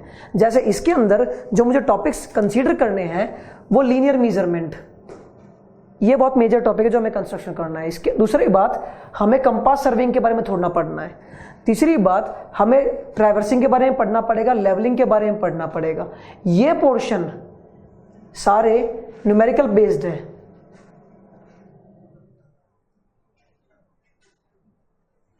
Theodolite, theory of errors, plane table survey और फील्ड एस्ट्रोनॉमी, ये जो टॉपिक्स हैं वो सारे के सारे थ्योरेटिकल बेस्ड टॉपिक्स हैं। तो हमें इन पर फोकस थोड़ा ज़्यादा रखना है। सिर्फ लेवलिंग पर बहुत फ्रीक्वेंटली क्वेश्चन पूछे गए थे पिछले 3-4 सालों से। लेवलिंग जिसे सबसे इंपॉर्टेंट टॉपिक कंसीडर करा गया था, ये सबसे इंपॉर्टेंट टॉपिक कंसीडर करा जाता है इसके अंदर। और जहाँ तक थ्योरी की बात आती है, थ्योरेटिकल के अंदर थियोडोलाइट सबसे इंपॉर्टेंट टॉपिक कंसीडर करा जाता है। तो ये दो टॉपिक्स हमें थोड़े फोकस करके पढ़ने पड़ेंगे सर्वेइंग के अंदर, बिकॉज सर्वेइंग के अंदर कभी कभी ऐसा होता है कि जब 2 घंटे का प्रिपरेशन का एग्जाम दे रहे होगे तो मैथमेटिकल पोर्शन की एक लिमिटेशन है। अगर 1 आवर 30 to 40 मिनट्स के अंदर अगर हम न्यूमेरिकल पोर्शन अटेम्प्ट कर रहे हैं तो लास्ट के 15-20 मिनट में हमें न्यूमेरिकल को थोड़ा सा अवॉइड करना पड़ेगा, क्योंकि लास्ट टाइम पर हड़बड़ाहट में कभी कभी न्यूमेरिकल पोर्शन गलत हो जाता है। तो उसे अवॉइड करने के लिए मुझे थ्योरेटिकल पोर्शन पे थोड़ा ज़्यादा पड़ेगा। तो इस सर्वेइंग के अंदर ये टॉपिक बहुत ज़्यादा इंपॉर्टेंट है। अगर आप थ्योरेटिकल बेस पढ़ना चाहते हैं तो आपको थ्योरेटिकल बेस्ड के लिए ये इन 4 टॉपिक्स पर फोकस करना पड़ेगा। फॉर एग्जांपल, थियोडोलाइट और प्लेन टेबल सर्वे के अंदर बहुत सारे रिटन क्वेश्चंस बनते हैं जो आप लास्ट ईयर्स के पेपर्स में देख लेंगे। दूसरी बात, जहाँ तक न्यूमेरिकल बेस्ड की बात आती है तो लेवलिंग के अंदर से बहुत इंपॉर्टेंट क्वेश्चन पूछे गए हैं कि लेवलिंग के लिए आपको टेबल ड्रॉ करनी पड़ती है, उसके अंदर आपको four side, back side, intermediate side, ये सब बैलेंसिंग करके तो एक पॉइंट से दूसरे पॉइंट तक का रिड्यूस लेवल या तुम्हारे लेवल बताना पड़ता है। तो इसके अंदर ये थोड़े इंपॉर्टेंट एस्पेक्ट्स हैं। ऑल दो अगर आप बाकी 7 टॉपिक करके जाते हैं तो ये टॉपिक अगर थोड़ा सा लूज भी लेते हैं तो काम चलता है, क्योंकि उन 7 टॉपिक्स की 6 टॉपिक्स की वैल्यू बहुत ज्यादा है, बिकॉज दे आर और न्यूमेरिकल बेस्ड, वो सारे के सारे न्यूमेरिकल बेस्ड क्वेश्चंस हैं। अब जहां तक इस चैप्टर की बात आती है, इसके अंदर से न्यूमेरिकल्स क्वेश्चन बनते हैं, लेवलिंग के अंदर बनते हैं, हर साल आया है। और दूसरी बात, थ्योरी क्वेश्चन थियोडोलाइट और प्लेन टेबल सर्वे में से बहुत फ्रीक्वेंटली बनते हैं। तो हमें कुछ ही टॉपिक्स पर फोकस करना है सर्वेइंग के। एक्चुअली में टॉपिक्स देखे जाए तो बहुत सारे हैं, बट जब ऑब्जेक्टिव पॉइंट की बात करी जाती है तब वो सारे टॉपिक कंसीडर करे जाते हैं। यहाँ पर हम बात कर रहे हैं सिर्फ एसएससी जेईई मेंस की। तो जब मेंस की बात आती है तो हमें उन्हीं टॉपिक्स पर फोकस करना पड़ता है जिनके अंदर थ्योरेटिकल या रिटन क्वेश्चन बन सकते हैं। तो सर्वेइंग के अंदर ये वो टॉपिक्स हैं जिनके अंदर हमारे सारे के सारे रिटन और ऑब्जेक्टिव रिटन क्वेश्चन बनते हैं। कुछ न्यूमेरिकल बेस्ड क्वेश्चन बनते हैं, कुछ थ्योरेटिकल बेस्ड क्वेश्चन बनते हैं। ज्यादा फोकस करने की इन पर जरूरत नहीं, क्योंकि एक्चुअली में 300 नंबर का पेपर हम अटेम्प्ट करना 2 घंटे में, तो हमें क्वेश्चन का सिलेक्शन बहुत अच्छे से करना पड़ेगा। ऐसा ना हो कि एक क्वेश्चन के 60 नंबर के एक पार्ट के अंदर हम 5 मिनट में कर लें और अगला पार्ट हम 40 मिनट के अंदर खत्म करें, तो वो रेलेवेंट नहीं होगा। तो हमें क्वेश्चन का सिलेक्शन बहुत देख करके करना पड़ेगा। उसके बेस पर टॉपिक्स को बहुत फ्रीक्वेंटली, बहुत स्पेसिफिकली पढ़ना पड़ेगा चीजों के लिए, क्योंकि अगर स्पेसिफिकली चीजें नहीं पढ़ी गई, आर्बिट्ररी चीजें कुछ ही पढ़ते गए, तो एग्जाम पॉइंट ऑफ व्यू में बहुत ज्यादा दिक्कत आने वाली है आप सबको। तो सिर्फ इन टॉपिक्स पर हमें फोकस करना है जो mains exam point of view, अगर सर्वेइंग की सिर्फ बात करी जाए। तो नेक्स्ट जो टॉपिक है हमारा, उस टॉपिक पर मैं बात करूंगा, वो थोड़ा सा प्योरली थ्योरेटिकल बेस्ड होता है। उस पर कोई भी न्यूमेरिकल बेस्ड क्वेश्चन नहीं पूछा जाएगा। बेसिकली वो topic objective point of view बड़ा इंपॉर्टेंट हुआ करता था, that is called building material. अब ये topic objective point of view important है, रिटन पॉइंट ऑफ व्यू भी इंपॉर्टेंट है। एक्चुअली हर साल इसके अंदर से 30 से 60 नंबर के आसपास थ्योरेटिकल क्वेश्चन आते हैं। कभी 30 का भी हो सकता है, कभी 40 का भी हो सकता है, कभी 50 का भी हो सकता है। बट ये चीज श्योर होती है कि इसके अंदर 30+ रिटन क्वेश्चन पूछे जाते हैं। और पॉइंट इज दैट के सारे थ्योरेटिकल क्वेश्चंस होते हैं जिनके अंदर हमें सिर्फ टू द पॉइंट बात करनी है। जैसे इसके अंदर जो टॉपिक्स होते हैं वो होते हैं cement, second is timber, third is concrete, और इसी के अंदर थोड़ा सा पार्ट आ जाता है एग्रीगेट का। और अगर फाइनल टॉपिक की बात करी जाए तो इसके अंदर आता है brick and brick machinery. Cement की जहां तक बात करी जाए, इसके अंदर कुछ स्पेसिफिक क्वेश्चंस बनते हैं, जैसे इसकी क्लासिफिकेशन,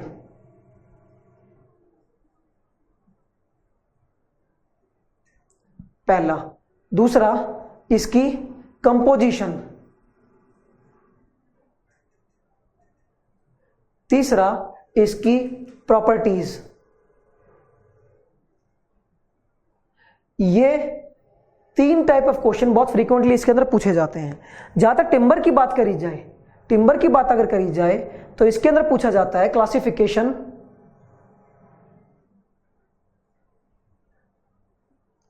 सेकंड पार्ट जैसे पूछा जाता है सीजनिंग ऑफ टिम्बर,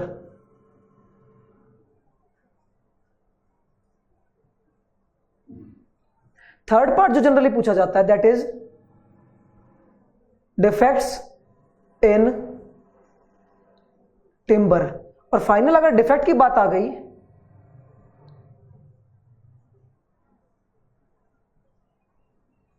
प्रिकॉशंस, या अगर थोड़ा इंप्रूव करा जाए कि इसके बारे में बताया जाए कि प्रिकॉशंस नहीं, अगर ये बोला जाए कि किस तरह को डिफेक्ट को तुम काउंटर कर सकते हो, तो वो चीज थोड़ी पूछी जाती है। बट जनरली केस के अंदर आप इन 3 टॉपिक्स पर अगर फोकस करेंगे तो ये चीज काम चलेगी, क्योंकि इस पर रिटन क्वेश्चन पूछे जाते हैं जो कि प्योरली थ्योरेटिकल टॉपिक होते हैं। अब बात कंक्रीट की करके जाए तो इसके अंदर पॉइंट आ जाते हैं वर्केबिलिटी।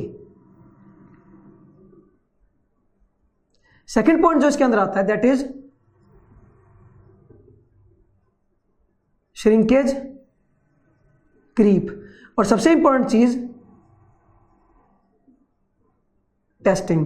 टेस्टिंग इन सब पार्ट्स के अंदर बहुत ज्यादा इंपॉर्टेंट है, इसके अंदर भी और कमेंट सीमेंट के अंदर भी। बात फाइनली आती है ब्रिक्स के अंदर।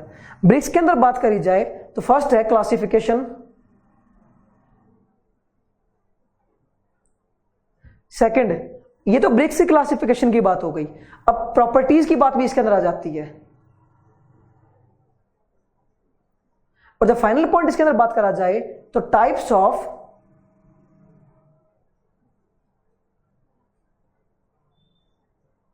बॉन्ड्स इन ब्रिक मैशनरी, मतलब जैसे इंग्लिश बॉन्ड हुआ करता था, फ्लेमिश बॉन्ड हुआ करता था, तो ये टॉपिक्स इसमें अंदर पूछे जाते हैं जो थ्योरेटिकल पूछे जाते हैं। तो इस पे इतना ज्यादा वर्कआउट करने की जरूरत नहीं है, अगर इन टॉपिक्स पर भी फोकस करोगे तो आपका काम चल जाएगा, क्योंकि इन टॉपिक्स पर जितने भी क्वेश्चंस पूछे जाते हैं वो थ्योरेटिकल एस्पेक्ट आते हैं। और एग्जाम में 2 घंटे के पेपर में हमारे पास इतना टाइम नहीं होता कि हम थ्योरेटिकल पोर्शन 1-1 घंटा राइट डाउन कर सकें। तो पॉइंट सिर्फ ये रखना है कि कुछ स्पेसिफिक टॉपिक्स पर सिर्फ काम करना है। अगर कुछ स्पेसिफिक टॉपिक्स पर काम कर लिया तो काम चल जाएगा। जैसे चारों के चारों टॉपिक्स में कुछ चीजें कॉमन है, जैसे टेस्टिंग, क्लासिफिकेशन, प्रॉपर्टीज, दूसरा फिर कुछ सेग्रीगेट हो जाती हैं चीजें, सीमेंट की कंपोजिशन पर बात आ जाती है, टिम्बर की डिफेक्ट्स और सीजनिंग पर बात आ जाती है, कंक्रीट की श्रिंकेज, क्रीप, वर्केबिलिटी पर बात आ जाती है, और ब्रिक की टाइप्स ऑफ बॉन्ड्स पर बात आ जाती है कि कितने टाइप ऑफ बॉन्ड फॉर्मेशन हो सकती है किसी ब्रिक मैशनरी के अंदर। तो ये पॉइंट्स पर थोड़ा सा वर्कआउट करना है आप सबको।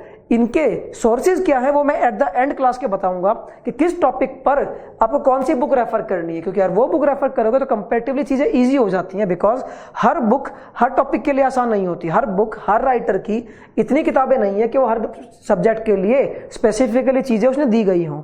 तो हमें सिर्फ ये चीजें पढ़नी है कि जितने भी थ्योरेटिकल एस्पेक्ट्स हैं उनमें बहुत स्पेसिफिकली कुछ चीजों को पढ़ना है, जैसे टिम्बर के अंदर ये चीजें, ब्रिक मैशनरी में ये, कंक्रीट के अंदर ये चीजें, और टेस्टिंग सीमेंट के अंदर क्लासिफिकेशन, कंपोजिशन एंड प्रॉपर्टीज।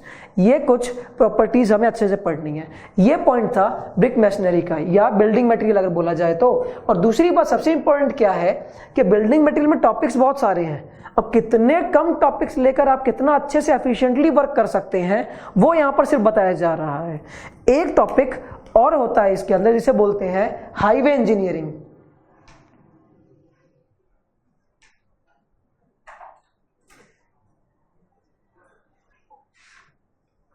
अब जहां तक हाईवे इंजीनियरिंग की बात आती है तो हाईवे इंजीनियरिंग के अंदर कुछ टॉपिक्स होते हैं। फॉर एग्जांपल जैसे हम पेमेंट डिजाइन किस बेसिस पर करते हैं, पेमेंट डिजाइन जो रोड पे डिजाइन करा जाता है वो किस बेसिस पर करा जाता है। अब अगर जैसे फर्स्ट चैप्टर इसके अंदर कुछ टॉपिक्स हैं जो हमें जनरली डिस्कस करने हैं। फॉर एग्जांपल ज्योमेट्रिकल डिजाइन,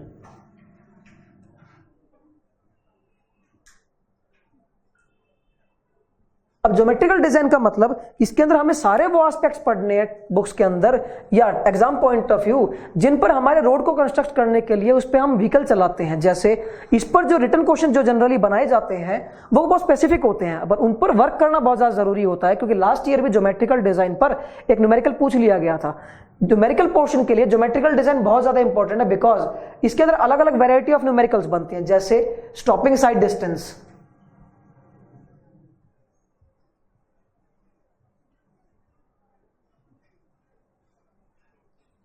अगर बात करी जाए तो ओवरटेकिंग साइड डिस्टेंस,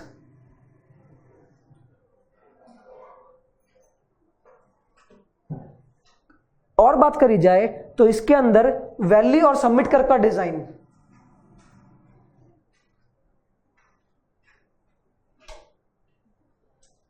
अगर थोड़ा सा और चेक करा जाए तो ये फोर्थ वैरायटी ऑफ क्वेश्चंस इसके ऊपर बनते हैं, जो क्वेश्चंस होते हैं आपके ट्रांजिशन कर्व पर।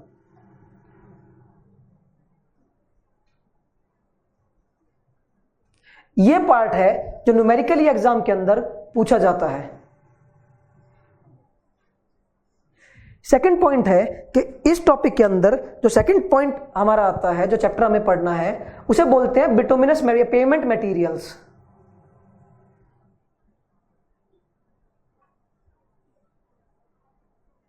पेमेंट्स मटेरियल में कुछ इंपॉर्टेंट टॉपिक्स हैं जनरली जो हमें पढ़ने, जैसे रोड का कंस्ट्रक्ट करना,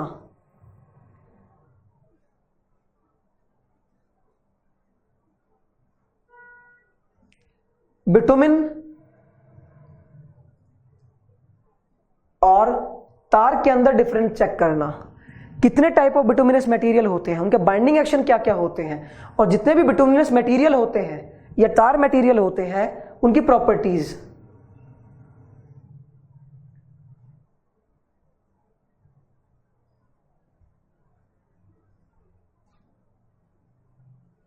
मटेरियल जैसे एग्रीगेट, आपका सीमेंट, तार, बिटुमिन, इन सब की प्रॉपर्टी। और फाइनल चीज टेस्टिंग ऑफ बिटुमिनस मटेरियल।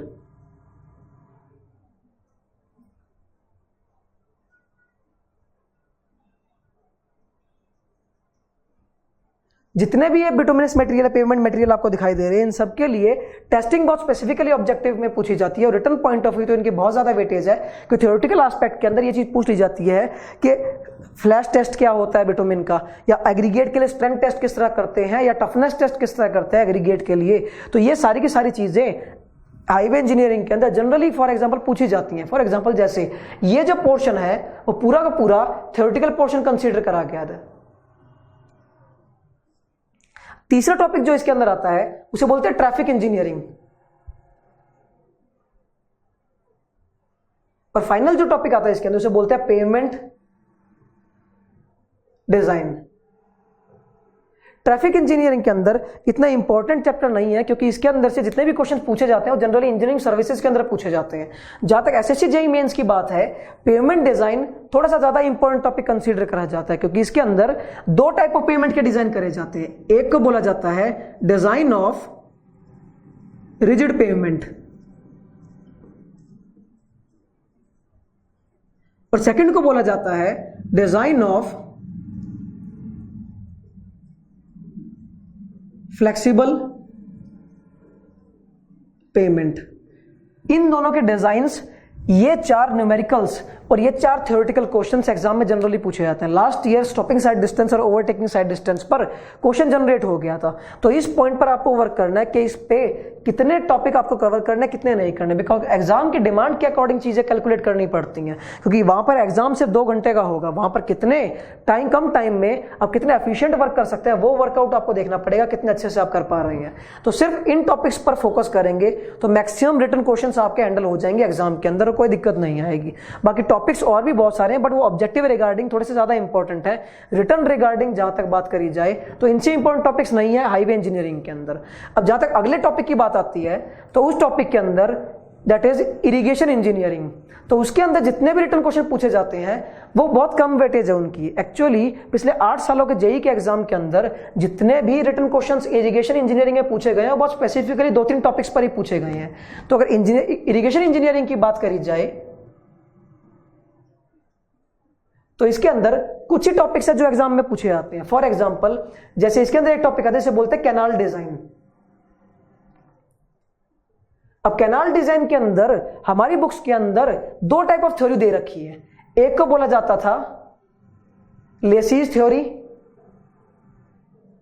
और एक को बोला जाता था केनेडीज थ्योरी। ये 2 डिजाइन बहुत फ्रीक्वेंटली पूछे गए हैं एग्जाम्स के अंदर। अब जहां तक बात करी जाए थ्योरेटिकल पोर्शन की, तो थ्योरेटिकल पोर्शन के अंदर इसने जो भी पूछा जाता है that is second topic is cross drainage works. Second topic ये है कि एग्जाम में जो पूछा जाता है ये थ्योरेटिकल है प्योरली। जहां तक कैनाल डिजाइन की बात है वहां पर अगर कोई ऑब्जेक्टिव आया तो न्यूमेरिकली आएंगे। और इनके ऊपर एक चीज एग्जाम से पूछी गई थी that is assumptions of Lacey's and Kennedy's theory. अब आपको एजम्पशंस थोड़ी वर्कआउट करनी है, जो भी टॉपिक पढ़ा जाएगा उसकी एजम्पशन थोड़ी वर्कआउट करनी है, क्योंकि उसी पर सारी की सारी थ्योरी बेस होती है हमारे सारे क्वेश्चंस की। कैनाल क्रॉस ड्रेनेज वर्क जो भी टॉपिक है दैट इज ऑलवेज थ्योरेटिकल। इस पे से कोई भी न्यूमेरिकल क्वेश्चन नहीं बनता है designing point of view. Second अगला पॉइंट जो आता है इसके अंदर डैम्स एंड स्पिलवेज। ये भी प्योर टॉपिक जो बोला जाता है that is pure theoretical topic. कोई न्यूमेरिकल नहीं पूछा था इसके अंदर से। So numerical point of view irrigation की इतनी ज्यादा वेटेज नहीं है, सिर्फ कैनाल डिजाइन पे थोड़ा फोकस करना है। और जो फर्स्ट टॉपिक हमारा होता है ड्यूटी एंड डेल्टा, एक ये पॉइंट है जिसके अंदर ऑब्जेक्टिव में क्वेश्चंस पूछ ले जाते हैं। तो इसके अंदर ऑब्जेक्टिव पॉइंट की बात करी जाए कि ड्यूटी एंड डेल्टा अब तक जो पूछा गया था ऑब्जेक्टिव पॉइंट पे पूछा गया था, बट इस बार चांसेस हैं कि इसके अंदर रिटन क्वेश्चन भी पूछे जा सकते हैं। तो आपको वर्कआउट करना है कि रिटन क्वेश्चन के लिए हमारे पे टॉपिक्स कितने सारे हैं। एक्चुअली में इरिगेशन इंजीनियरिंग की अगर बात करी जाए तो रिटन टॉपिक्स बहुत सारे हैं, पर हमें फोकस करना है उन पर जिस पर फ्रीक्वेंटली क्वेश्चन पूछे जाते हैं, क्योंकि इंजीनियरिंग सर्विसेज के अंदर भी इन चारों टॉपिक्स के अलावा बाहर से क्वेश्चन नहीं पूछे गए हैं। तो आपको इन पर थोड़ा बहुत वर्क करना है, इनसे ज्यादा वर्कआउट करने की जरूरत नहीं, क्योंकि ये सेकेंडरी टॉपिक्स हैं सारे के सारे। इनमें बहुत आर्बिट्ररी चीजें भी पूछी जाती है। तो आपको वर्कआउट करना है कि हमें कौन से टॉपिक्स पढ़ने हैं और कौन से टॉपिक्स नहीं पढ़ने। इससे ज्यादा टॉपिक्स पढ़ने की इरिगेशन इंजीनियरिंग में जरूरत नहीं होती। ऑल्दो अगर आर्बिट्ररी चीजें पूछेगा तो वो बहुत इरेलेवेंट चीजें पूछ लेता है, क्योंकि हर एग्जाम में बहुत सारी आर्बिट्ररी चीजें आती हैं। अगर ऐसा होता कि सारी चीजें सिलेबस अकॉर्डिंग ही आती तो हर बच्चे के 300 में से 300 मार्क्स आ जाते हैं। पर रीजन क्या है 131 जनरल की कट ऑफ जाने का? जैसे 2015 में कट ऑफ जो थी वो 131 मार्क्स थी। अब 131 मार्क का रीजन क्या था? बच्चे थ्योरेटिकल पोर्शन पे ज्यादा वर्कआउट कर लेते क्योंकि उसके रटना थोड़ा आसान हो जाता है, क्योंकि रटना तो इंजीनियरिंग की हैबिट में बन चुका है थोड़ा बहुत, तो उसे थोड़ा बहुत अवॉइड करना। आप अवॉइड करने का मतलब ये है थ्योरेटिकल पोर्शन में थोड़ा कम जा करके रिटन पॉइंट ऑफ व्यू या न्यूमेरिकल पॉइंट ऑफ व्यू ज्यादा फोकस करना जिन पर ऑब्जेक्टिव्स पूछे जाते हैं। जैसे इसके अंदर कैनाल डिजाइन में हमेशा ऑब्जेक्टिव पूछे जाते हैं, बाकी दोनों तीनों चीजों में आपसे पूछेगा थ्योरेटिकल पोर्शन ही पूछेगा, न्यूमेरिकल पोर्शन बिल्कुल भी नहीं पूछने वाला। ऑल्दो बुक्स में सिलेबस में बहुत ज्यादा टॉपिक्स देखोगे, बट तैयारी करते टाइम दिक्कत ये आती है क्या पढ़े और क्या ना पढ़े, क्योंकि अब टाइम है थोड़ा सा कम। तो आपको उन चीजों पर वर्कआउट करना है जो एग्जाम पॉइंट ऑफ व्यू थोड़ी सी ज्यादा इंपॉर्टेंट है।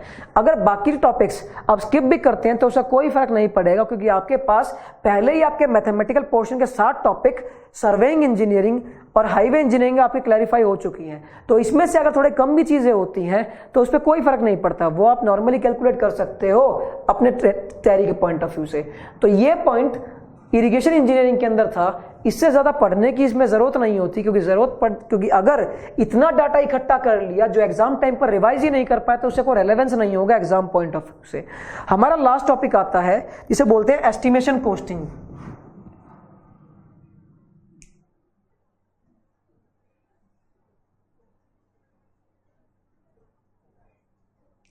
एक्चुअली ये प्योर फील्ड का टॉपिक हुआ करता है। जब हम एस्टिमेशन करते हैं कभी भी सिविल इंजीनियरिंग का तो उसके अंदर ये टॉपिक आते हैं। तो इस टॉपिक पे ज्यादा स्ट्रेस ना डालते हुए हमें सिर्फ जो इसके लिए फोकस करना है वो प्रीवियस ईयर्स क्वेश्चंस, यही क्वेश्चन फॉलो करने हैं। नया क्वेश्चन कुछ भी नहीं करना, क्योंकि 12 सब्जेक्ट हैं, 11 सब्जेक्ट हैं हमारे पास। 11 के 11 सब्जेक्ट का डाटा एक ही पॉइंट पर क्लिक करना थोड़ा टफ काम हो जाता है हर किसी के लिए, चाहे कोई भी हो, चाहे वो रैंक 1 हो या रैंक लास्ट हो। तो हमें सिर्फ वर्कआउट करना है उन सब्जेक्ट्स पर जिन पर मार्क्स हम ज़्यादा गेन कर सकते हैं, बिकॉज जैसे जैसे सिनेरियो जा रहा है वैसे वैसे लोगों के मार्क्स ज़्यादा आ रहे हैं। अब मार्क्स ज़्यादा कभी थ्योरेटिकल पोर्शन में तो आने ही रहे होंगे, तो थ्योरेटिकल पोर्शन को तो लिखने में आपको 1-1.5 घंटा लग जाएगा। तो मार्क्स ज़्यादा गेन हो कहाँ से रहे हैं? मार्क्स ज़्यादा गेन हो रहे हैं आपके मैथमेटिकल पोर्शन के अंदर। तो आपको इन टॉपिक्स पर, इरिगेशन हो गया, एस्टिमेशन कॉस्टिंग हो गया, इन पर इतना ज़्यादा वर्कआउट नहीं करना, क्योंकि एक्चुअली में सिलेबस में इनका बहुत ज़्यादा बड़ा पार्ट दे रखा है। पर आपको उतना पढ़ने की ज़रूरत नहीं है, जितना रेलेवेंट हो आपको सिर्फ उतने पर ही वर्कआउट करना है। तो पॉइंट इज दैट कि एस्टिमेशन कॉस्टिंग के लिए आपको सिर्फ प्रीवियस ईयर क्वेश्चंस करने हैं, उससे ज्यादा करने की कोई जरूरत नहीं है। तो यहां पर मैंने 2 पार्ट्स में चीजों को डिस्क्राइब करा था, एक पार्ट 1 था और एक पार्ट 2 था। पार्ट ए में मैंने सारे वो चैप्टर्स लिए थे जिसके अंदर न्यूमेरिकल पोर्शन की वेटेज बहुत ज्यादा होती है, जहां पर आप मैक्सिमाइज कर सकते हैं स्कोरिंग को, क्योंकि 360 मार्क्स के पेपर के अंदर से हमें 300 का अटेम्प्ट करना होता है। अब 300 के अटेम्प्ट के अंदर अगर हम 150 160 प्लस न्यूमेरिकल पोर्शन अटेम्प्ट कर दें तो हम कंपैरेटिवली बहुत एज साइड में है, क्योंकि थ्योरेटिकल पोर्शन 160 मार्क करने का मतलब है आपके 120 या 110 मार्क्स आने, बट मैथमेटिकल पोर्शन का अटेम्प्ट करने का मतलब 160 का कि आपके 140 प्लस या 150 प्लस मार्क्स आने। बात डिपेंड करता है एक्यूरेसी पर। तो न्यूमेरिकल पोर्शन पे थोड़े से ज्यादा फोकस रखना। अब यहां पर मैं जो चीज बताने वाला हूं वो बात है रिसोर्सेज की, कि आप सारे के सारे टॉपिक्स कहां से पढ़ेंगे। एक्चुअली मैं अभी तक मैंने सिर्फ ये बताया था पढ़ना क्या है, कहां से पढ़ना है उस पर मैंने अब तक कोई बात नहीं करी थी। तो ये भी बहुत बड़ा पॉइंट है। लोगों को सिर्फ 2 ही प्रॉब्लम होती है तैयारी करते वक्त, एक तो पढ़ना क्या है और कहां से पढ़ना है, कि मार्केट में इतनी बुक्स अवेलेबल है, वहां पर आप वर्कआउट नहीं कर पाओगे कि कौन सी बुक्स मेरे लिए प्रेफरेबल है और कौन सी नहीं है। तो यहां पर मैं सारे सब्जेक्ट्स की कोरस्पॉन्डिंग बुक्स उसके साथ साथ में लिख रहा हूं, तो ध्यान से समझना। फर्स्ट इज स्ट्रेंथ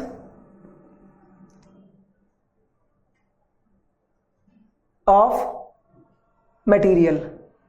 जहां तक स्ट्रेंथ ऑफ मटेरियल की बात आती है तो इसके रिगार्डिंग जो सबसे इंपॉर्टेंट बुक इसके अंदर कंसीडर करी गई थी रिटन पॉइंट ऑफ व्यू, वो आप BC उन्मिया कंसीडर कर सकते हैं, या आप दूसरी बुक कंसीडर कर सकते हैं जिसे RK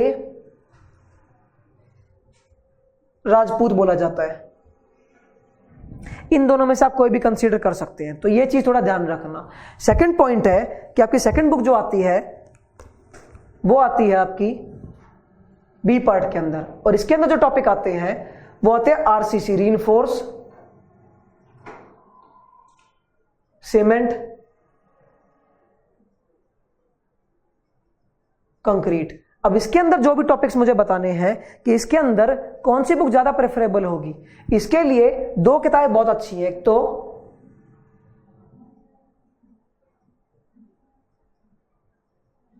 रामामूर्थम, दूसरा पिल्लई एंड मेनन। ये दो बुक्स बहुत एफिशिएंटली कंसीडर करी जाती हैं। तो इन 2 बुक्स पर थोड़ा वर्कआउट करना है आपको कि इन 2 बुक्स के अंदर कौन कौन सी चीजें आपको इंक्लूड करनी है। अब इन जितने टॉपिक्स मैंने बताए हैं इन बुक्स में से सिर्फ वही चीजें पढ़नी है, उससे ज्यादा पढ़ने की जरूरत नहीं है। तीसरा पार्ट जो आता है सब्जेक्ट का, दैट इज स्टील स्ट्रक्चर्स। अब इसके अंदर जो हमारे पास सब्जेक्ट रिटन की बुक है जो मेंस पॉइंट ऑफ व्यू बहुत ज्यादा इंपॉर्टेंट है, that is SK Duggal.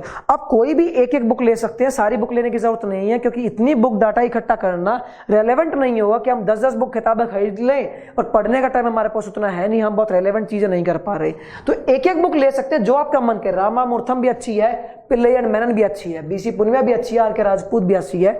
Question दोनों के अंदर एक जैसे है, क्वेश्चन में कोई भी डिफरेंस नहीं है। तो थर्ड पार्ट में, फोर्थ पार्ट में हमारा टॉपिक था दैट इज सॉइल मैकेनिक्स। जब सॉइल मैकेनिक्स की बात आती है तो सॉइल मैकेनिक्स के अंदर एक बहुत फेमस किताब है जिसे बोला जाता है गोपाल रंजन।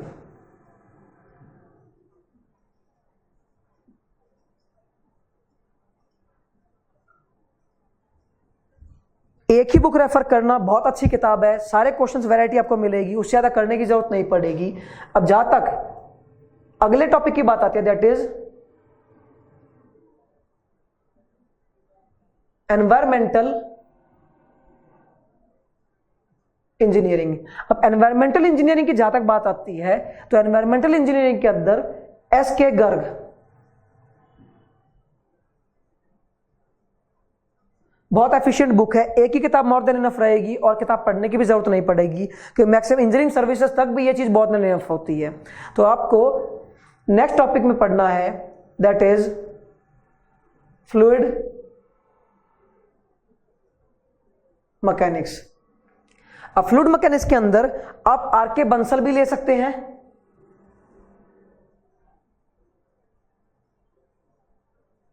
या मोदी एंड सेठ भी ले सकते हैं। दोनों ही अच्छी किताबें हैं। डिपेंड इज दैट कि अगर आपको आसान लैंग्वेज में पढ़नी है तो आर.के. बंसल बहुत ज्यादा एफिशिएंट रहती है, पर अगर आपको टफ लैंग्वेज में अच्छी किताबें पसंद है, आपकी इंग्लिश इंप्रूव बहुत ज्यादा है, तो आप मोदी एंड सेठ कैलकुलेट कर सकते हैं, बहुत अच्छी किताब है। ठीक है। सेकंड इज, नेक्स्ट इज हमारा हाईवे इंजीनियरिंग। अब हाईवे इंजीनियरिंग के अंदर एक किताब से बेटर कोई भी किताब नहीं कंसीडर करी जाती, that is Khanna and जस्टो। Market में आपको ये बुक्स मिल जाएंगी, बहुत एफिशिएंट किताब है, एक बार पढ़ने पर ही क्लियर हो जाती है, कोई लैंग्वेज बहुत ज्यादा आसान है और बहुत स्पेसिफिकली टॉपिक डिस्क्राइब करे गए हैं ताकि आपको एक्स्ट्रा वेटेज के लिए, एक्स्ट्रा चीजों के लिए नहीं पढ़ना पड़े, बिल्कुल स्पेसिफिकली चीजें पढ़ रही हैं इसके अंदर। नेक्स्ट है इरिगेशन। अब जहां तक बात इरिगेशन की आती है तो इरिगेशन के लिए भी एक बुक बहुत ज्यादा अच्छी है, दैट इज एस.के. गर्ग। बहुत अच्छी किताब कंसीडर करी गई है, मोटी किताब बहुत है पर सारे चैप्टर्स नहीं पढ़ने हैं। जितने टॉपिक्स मैंने प्रीवियस लेक्चर थोड़ी देर पहले बताए थे उतने ही टॉपिक्स पढ़ने, जितने अभी थोड़ी देर पहले कंसीडर करे थे हमने टॉपिक्स इरिगेशन में, सिर्फ वही टॉपिक्स हमें पढ़ने हैं, उससे ज्यादा पढ़ने की जरूरत नहीं है। तो अगला हमारा टॉपिक आता है आई। अब हमने फर्स्ट पार्ट के 6 टॉपिक सारे के सारे पढ़ लिए, सेकंड पार्ट में 2 टॉपिक हमने कंसीडर कर लिए। Next is surveying. अब सर्वेइंग के अंदर हमें क्या टॉपिक्स पढ़ने हैं? सर्वेइंग के अंदर हमें जो टॉपिक्स पढ़ने हैं वो सारे के सारे जो मैं कंसीडर कर चुका हूं प्रीवियस व्यू के अंदर, कि थोड़ी देर पहले हमने चीजें बताई थी, बट इसके लिए बुक सबसे बढ़िया बताई गई है, दैट इज B.C. पुनमिया, या एक और बुक है जिसे बोलते हैं C.L. कोचर। ये 2 किताबें बड़ी अच्छी कंसीडर करी गई थी इसके अंदर। तो अगला टॉपिक जो हमारा आता है वो आता है बिल्डिंग मटेरियल।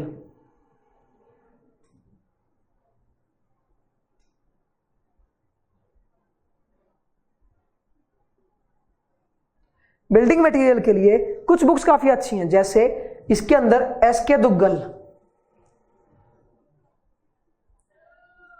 बहुत ही स्टैंडर्ड बुक कंसीडर करी जाती है, हर पॉइंट बहुत बारीकी से एक्सपेक्ट करके समझाया गया है, तो एस.के. दुग्गल को आप रेफर कर सकते हैं सारी की सारी को। दूसरा पॉइंट, अगर टिम्बर के लिए थोड़ा बहुत पढ़ना है तो एक्स्ट्रा किसी भी नेट से गूगल से आप सर्च कर सकते हैं, वरना एस.के. दुग्गल में आपको चीजें एफिशिएंट मिल जाएंगी। इसमें जितना डाटा दे रखा है सारा का सारा ऑथेंटिक डाटा कंसीडर करा गया है कोडल रिकमेंडेशन के अकॉर्डिंग, इसलिए एस.के. दुग्गल सबसे प्रेफरेबल बुक बताई गई है बाकी सारी किताबों के अंदर से। तो जो फाइनल टॉपिक हमारा आता है वो है एस्टिमेटिंग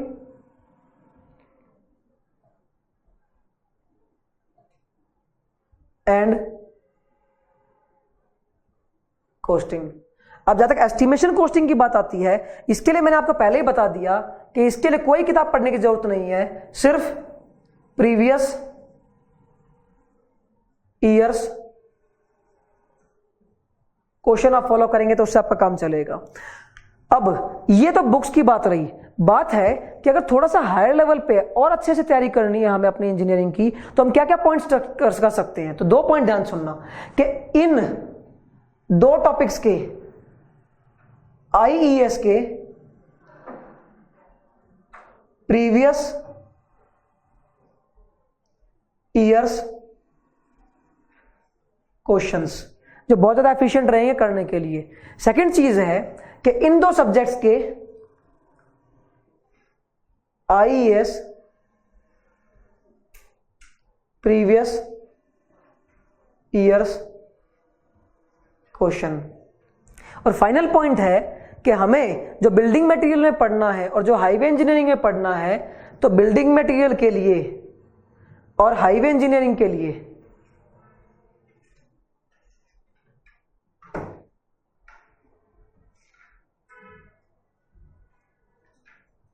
प्रीवियस ईयर क्वेश्चन इसके भी